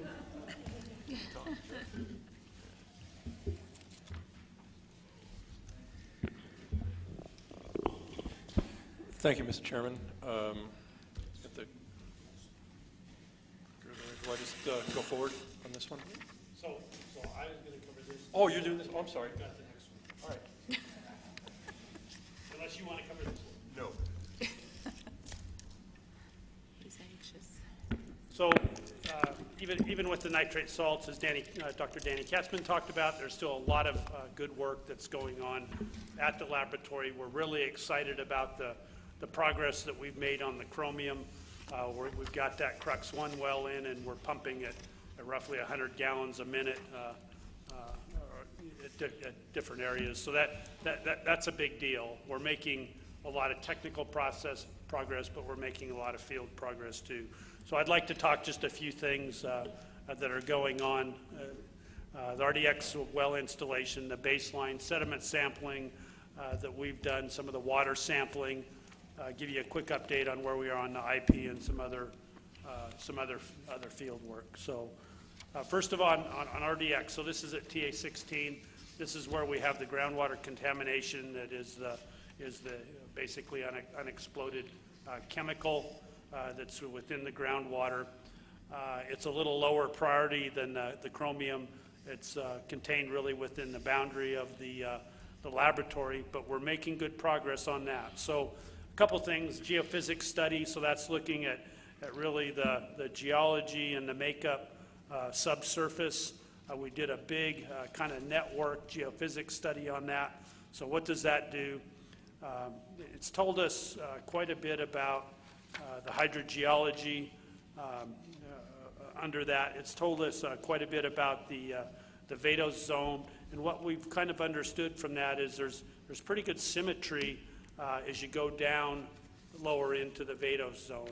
What that does is our model was a little bit different than that. We're able to update our modeling, make more accurate predictions. One of the wells that I'm going to talk about, we want to start in October. The work that was done here really helped us better site that well. We've got two new wells under construction, R47 and R63I. We're just about done with R47. It went down to a depth of about 1,300 feet into the groundwater. We're installing the casing on that today. We expect all work on the well to be done by the middle of October, and by the end of November we'll have a report to the state of New Mexico on that. R63, we're currently underway in boring that well. We're down about 900 feet. We expect to go to about 1,200 feet on that. Again, we'll wrap that up early November, and we'll have a report to the state next spring on that. In both of those wells, the drilling's gone pretty well. We don't expect to see quality issues as we go through the development of that well and then meet our quality requirements for the sampling that we'll be taking out on that. R169I is another well. We're looking to start that once we finish up R63I there, so we'll move the drill rig. We expect to have that well bored and done by the end of December and report May 31st. So why are we doing this? Why am I telling you this? So this really establishes an improved network of monitoring wells around this plume. As Danny Kantzman talked about the chromium plume, we've talked before, we've got 20 monitoring locations. That's how we can really tell what that plume's doing. This is really our work at characterization, nature, and extent in a dynamic condition of what this RDX plume is doing. So it is a big deal, and it's stuff that we need to know. Just in the sampling locations we have there to date, we haven't seen big changes in the contamination levels or growth and migration on that. So that's just an update. We see contamination levels between 100 and 170 parts per billion in the RDX explosives contamination. Our cleanup standard, I believe, is 6.1 parts per billion. So we've got some work to do once we get going on the cleanup of that. Life cycle baseline. One thing we're doing is updating a life cycle baseline. So what does that mean? That's our overall plan for the laboratory for the life cycle to clean up all of the contaminated areas under the consent order, the transuranic waste, and everything else. So a couple things we're doing on that. We've drafted a document that's undergoing review today, but it'll eventually provide a total cost of the remediation cleanup.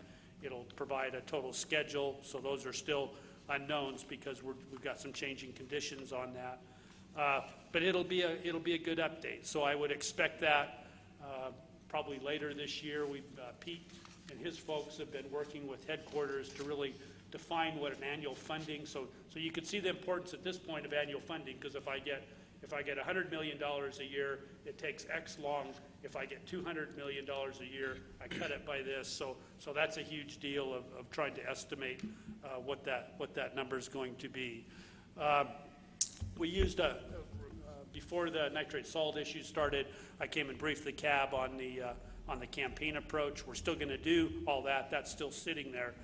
One thing we've used in the life cycle baseline is kind of an understanding of the work to be done based upon campaigns. So that's put into there, and that's where we are on that. So more things to come. Sediment sampling. So September 13 of 2013, I'm pretty sure everybody remembers, but that was one heck of a floody day.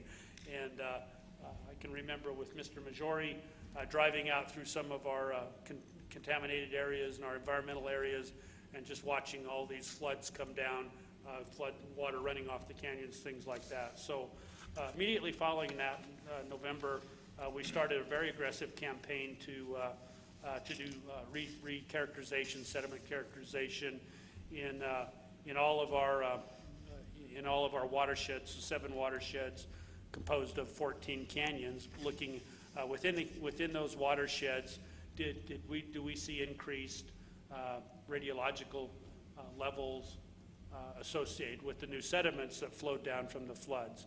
So we completed that work in June. Just also to note, that included San Ildefonso Pueblo lands also, so we were down in there doing sampling because a number of our canyons discharged to that. We took about 300 samples. We did about 1,500 points of analysis on those samples. Those results are available in our ESR system. So what did it tell us? We didn't see any increases above any of the regulatory levels, so that's good. We really didn't see increases at all in the concentrations of the sediments. Certainly things did come off the laboratory in that, but it's not evidenced in the sediments. So we didn't see increases across the board in any of the locations of that. So that was pretty good news. Again, those results are available. Kind of water sampling, so this is another key activity. You can see the numbers up there, so we've been pretty busy. Certainly as we went through monsoon season this year, we had a lot of folks out doing work. From the floods last year, we were able to get all of our sampling systems back online, all our surface water sampling things that were destroyed in that flood have all been repaired, so we've got a complete network in place today.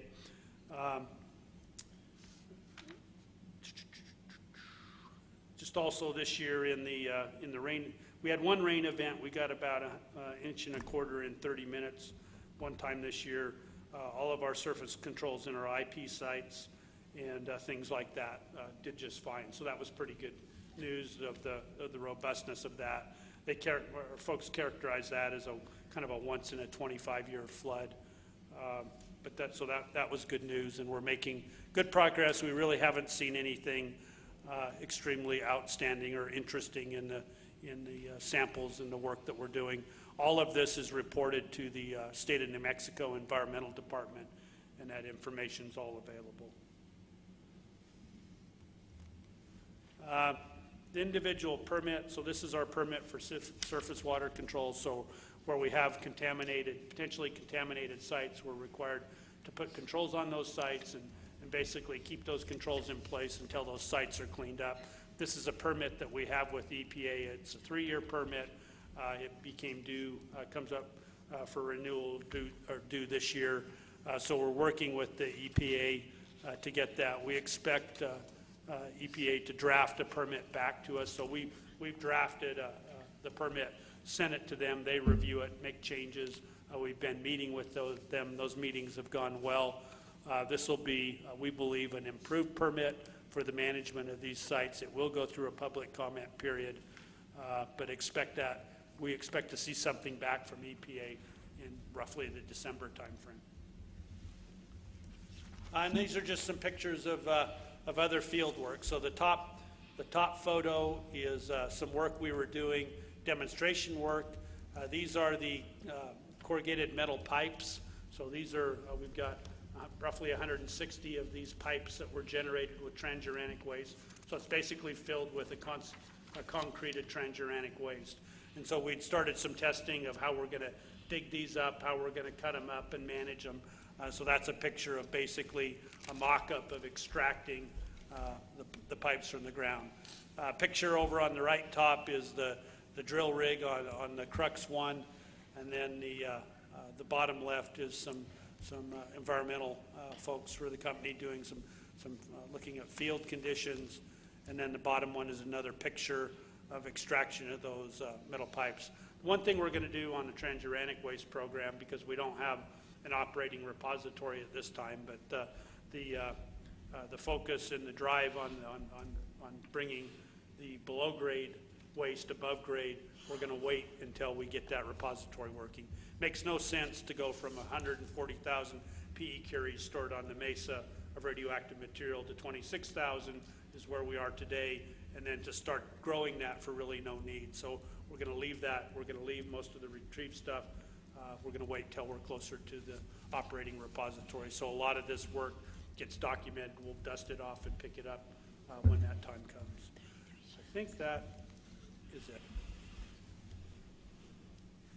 All right, thanks, Jeff. We're going to go to a public comment before we hear from Pete. Oh, yeah, okay. We have a couple minutes for questions before public comment.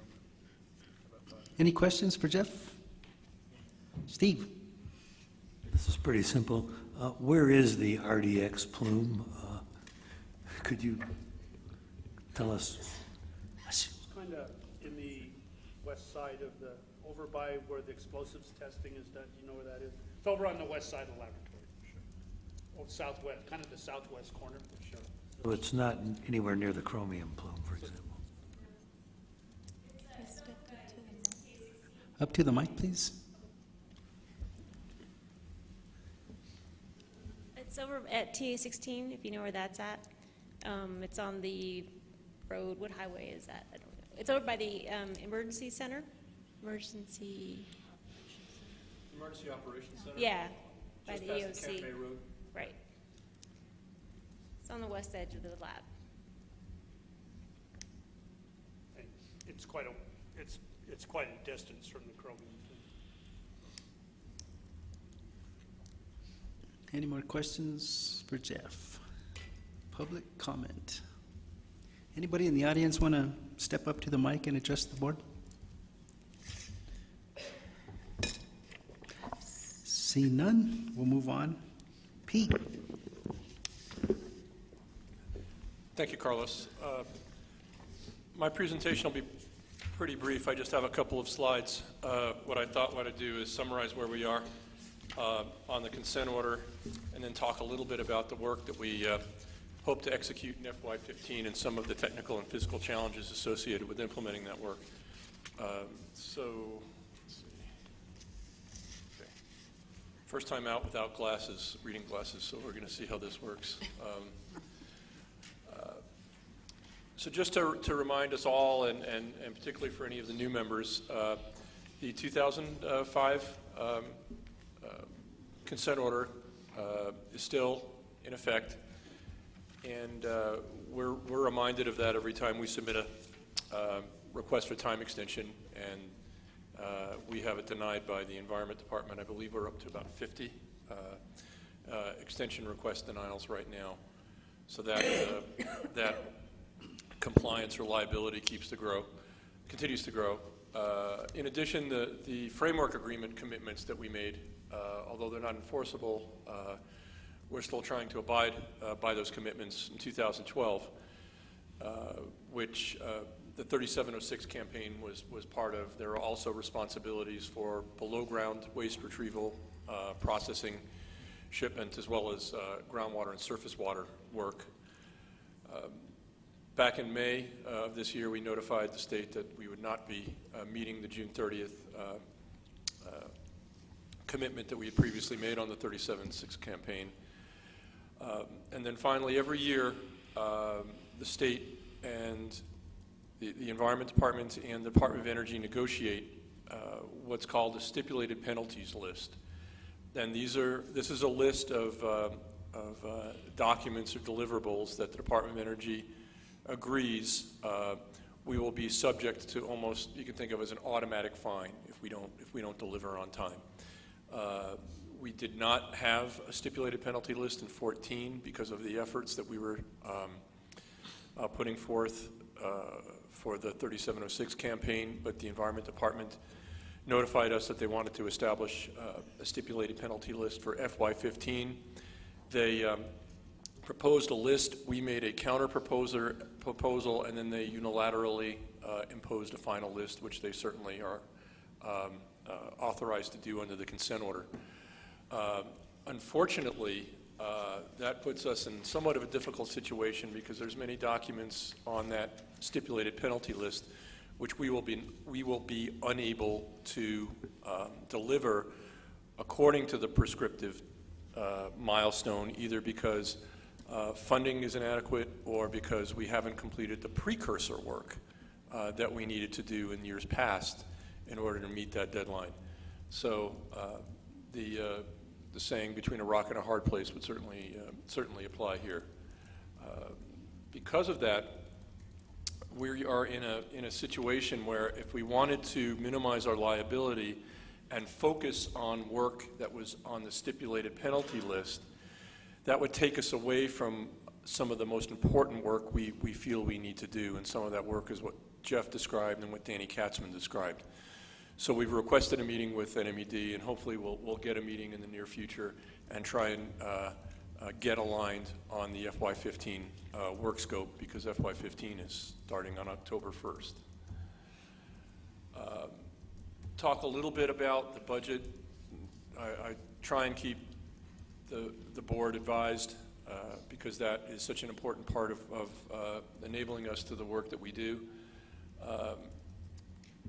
What we're hearing right now is that we will be under a continuing resolution at the FY14 funding levels through December 11th. This may be a good news, bad news kind of thing. The good news is that the FY14 funding level was certainly higher than the house mark was for 15.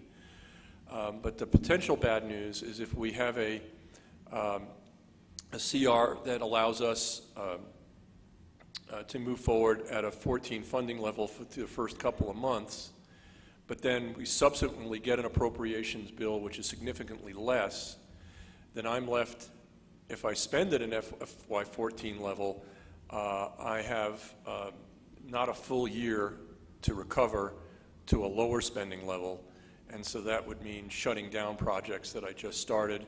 So Jeff and I are working closely together right now to try and figure out what we can start on and what we would be wise to possibly defer a little bit until we better understand what the budget situation looks like in December after the election. Hopefully we'll get a budget.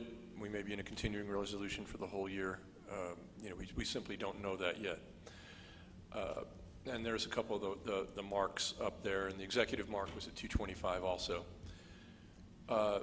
So what I've done next is try to identify some scope that we very much would like to accomplish.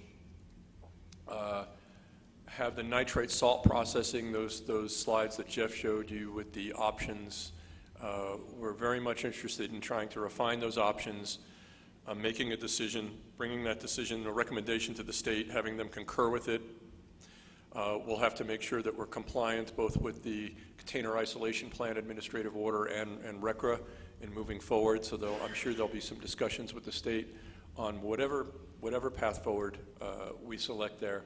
But we want to try and go ahead and move forward with that. We still need to perform some chemical analyses in support of the radiological release at WIP. We're also continuing to support the Technical Assessment Team, the TAT. Then we'd like to move forward aggressively with some of the groundwater work that Danny described that Cheryl helps us manage with chromium, move forward with surface water protection, monitoring compliance with our EPA permit, which is the last bullet. But the final recipe and priority will be based upon both the funding and discussions that we still have yet to have with the Environment Department. We were delaying the discussions with the Environment Department until we understood the budget. I think we understand it as well as we're going to understand it right now, and there's no point in delaying it any longer. And that, combined with the rock and a hard place scenario I kind of described earlier, makes it the right time from my perspective, and I hope Jeff agrees, to get down to Santa Fe and sit down with a list and figure out what we can do and what we can't. So that's just a pretty quick summary. I wanted to thank you again for allowing me to be here and to visit with y'all. And Carlos, if we have time, I'll be more than willing to stand for any questions the board might have. Thanks, Pete. And a rock in a harder place is if we start getting fines that we have to pay for, that's going to have to come out of cleanup budget. That's absolutely correct, Mr. Chairman. I have no doubt that we will be subject to fairly significant fines, both from our inability to meet the consent order deadlines, as well as the violations which we've already self-disclosed regarding our RCRA permit. Those fines and penalties would come out of the FY15 cleanup budget.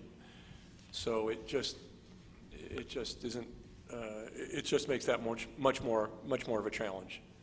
I wouldn't want to predict what the Environment Department might do. They do certainly have discretion, but I'd be the first to admit that these violations are serious. Manuel. Mr. Chair, thank you, Pete.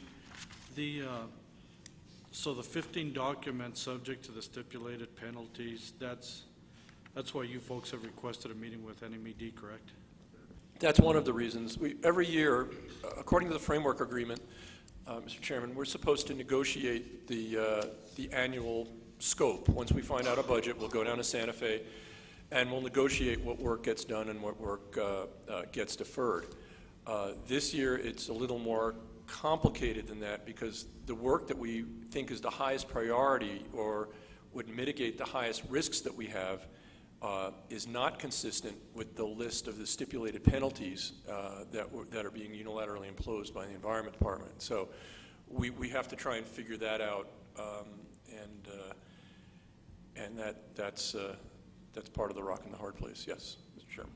So Jeffrey, it'd be almost like, I guess you could say, kind of unforeseen circumstances, and then the stipulated penalties. It's almost akin to, say, liquidated damages. And what are the fees based on? Is it a fixed fee per penalty? Mr. Chairman, the liquidated damage, I'd never thought of it in that context, but it's painfully applicable, I think. There does seem to be a lot of an analogy there. So under the the New Mexico Hazardous Waste Act, which has its foundation built in the Resource Conservation Recovery Act, the state of New Mexico has the authority to assess fines and penalties against permittees that violate their permit or do not meet the terms and conditions of enforceable orders. And those fines and penalties accrue daily and are subject to a penalty policy that NMED has. So there's actually a formula that they use, and that meter is spinning rather rapidly. I mentioned that we have approximately 50 time extension requests that were denied, and for each one of those, conceivably, there could be fines and penalties attached. Thank you, Pete. You're welcome. Any more questions? Lee. You're not allowed to ask questions. Actually, I'm going to make a compliment. Pete, most recently at the chairs meeting in Idaho, the second day, the chairs expressed their extreme frustration at not ever getting to see their budgets at their own offices and not being able to participate in the budget process except once in March. And I was sitting in the audience with my guys up there at the table going, gosh, I hope they realize that we've integrated the budget discussions into every one of our meetings so much. I hope they recall and remember, and they did, They performed well. We really do go out of our way to provide the CAB as much budget information on a regular basis, almost to the point it's transparent in every meeting. So as far as CABs go, we are kind of the CAB different. Well, Mr. Chairman and Lee, I appreciate that. And building along that theme, what the Office of Environmental Management at headquarters is going to be undertaking a 5-year strategic planning process whereby they're looking at trying to kind of pre-establish funding profiles for each of the cleanup sites in a 5-year basis. And that process hopefully will be mature by the end of this calendar year. And if it is mature, that might be a good time to not only present what we feel may be reality for Los Alamos, but to marry that up with what we're hearing the funding profiles might exist for the other sites, and that might allow this board then to have even more of an insight in terms of providing recommendations and not only understanding what the budget forecast may be, but to the best of our understanding why it's that way. And then the board obviously can act in any way that it chooses fit. So, but thank you. That's an important part of the puzzle. Thanks, Pete. Any more questions for Pete? All right. I guess this brings us to the wrap-up comments. If we can maybe start with you, Joey, and what did you learn today? Were all your questions answered, and do you have any requests for future presentations? No. Thanks for all the information. We appreciate you coming in and providing the information that we wouldn't normally have if you wouldn't come in. But thanks a lot.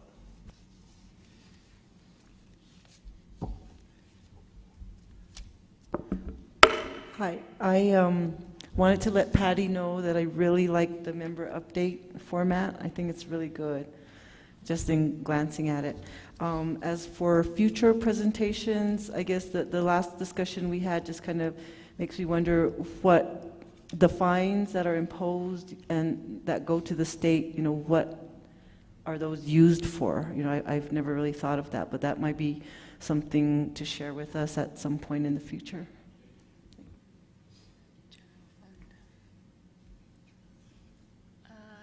Questions, and I think I got a lot out of the presentations, and once again I want to thank you guys for having me because this is a really educational experience as a student, so thank you. Mr. Chairman, thank you very much for the presenters today. I learned quite a bit. It was extremely informative and fun.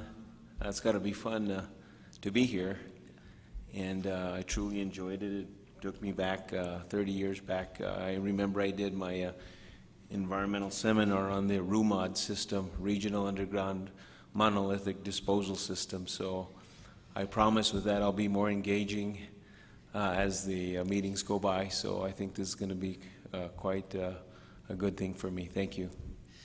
Welcome, Michael. Michael, you're hired. Mr. Chair, I can honestly say that this has been one of the better meetings. I think there was more engagement with the board members, which makes for a more stimulating meeting. Jeffrey, Pete, as always, you two have always come through. Lee, Carlos, it's been a joy serving with you as chair. Continued success. I know that you'll still be on in the capacity as a board member. And Manish, you and your personnel, again, very informative, very stimulating meeting, and thank you very much.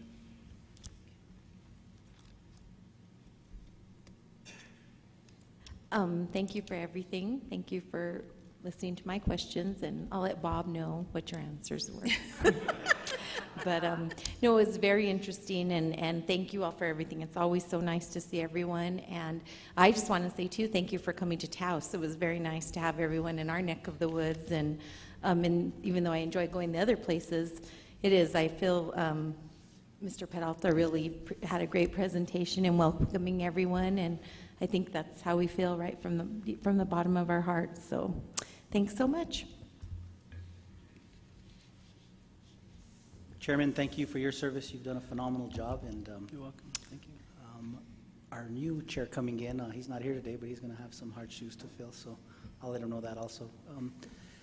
Respecting our agenda, and I really appreciate it, and the information and some of the stuff that we had as an action item earlier today, for me, it would have been a lot beneficial to have our presenters go first just on today's agenda. I think our ex-com committee sets up the agendas. I don't know exactly how that works, but we might want to look at that. Sometimes our presenters might be wanting to go first, or we might ask them to go first. Again, for me, it could have been a little more beneficial to get some more information from them today. Thank you. Okay. Thank you for a good meeting, as always. Can you hear me? Yes. And then thank you, Carlos, for all of your hard work. And I also like the newsletter, so thank you, Patty.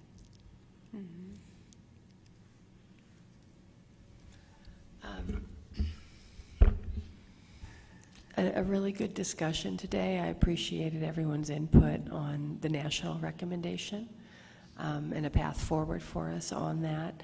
And I really appreciated having the Mayor Pro Tem, Frederick Peralta, to welcome us. His comments about the fact that none of this belongs to us really set a nice tone, because that's my sense too. Thanks.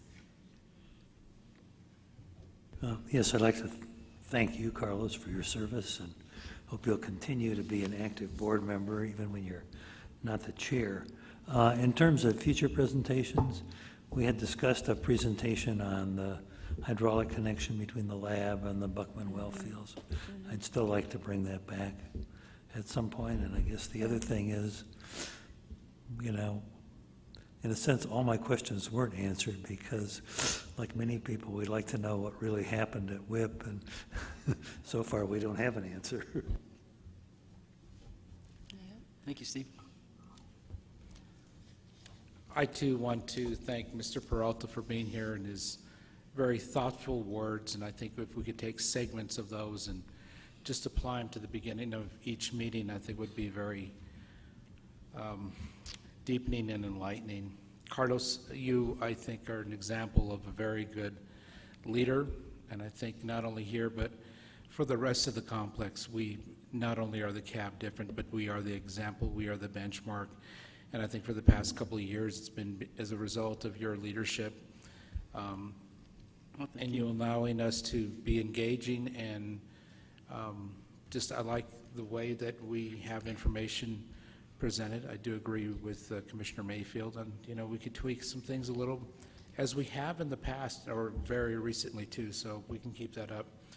I always appreciate Lionel's presence here, as well as the state. I think that's a really good relationship that we've established recently with the state, so that presence is needed, and I agree that a little bit more information as to following where the money goes is very helpful.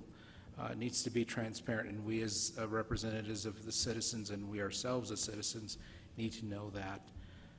I cannot thank our staff enough, because also our staff is the benchmark for the rest of the complex. And I want to thank everybody in the public for attending. Do miss Mr. Kovac, and I do miss Bob. So, Mary, maybe you can do a little texting with them and keep them updated with some real time, and that'll be helpful. Thank you all. And welcome new members. Thank you, Mr. Chairman. I've only had the opportunity to attend a few meetings with you as chairman, but thank you. I've enjoyed the time that I've been on the CAB, the short time. I'm learning a lot. I really enjoy the presentations. It gives me a lot of information that I otherwise wouldn't have. So I think that it just prepares me, you know, for future meetings and to continue on the CAB. And thank you, Manise and staff. You guys always do a great job. Thank you. Thank you, Carlos, for being so welcoming the past couple of meetings I've come to, and you've been a phenomenal chair, as everyone has said. I also just want to say that it truly is an amazing opportunity to be able to come and join in this meeting with all of you phenomenally brilliant people. It really is an amazing learning experience to be able to sit here with you, so I really appreciate it. Thank you. Thank you. All right. Mr. I've enjoyed it. Chairman, can I? Denise? Thank you very much, all of you, for coming to Taos. We're always so happy to see you in our hometown, and we're very proud of it. And I hope you enjoy it as much as we enjoy living here. We have some information in the back for those of you staying tonight, some good dining options and things like that, things to do this weekend. We have the Taos Fall Arts Festival, I believe. So if you plan a weekend, come back to Taos and visit us. Mr. Chairman, it's been a delight to work for you. Thank you for all your work.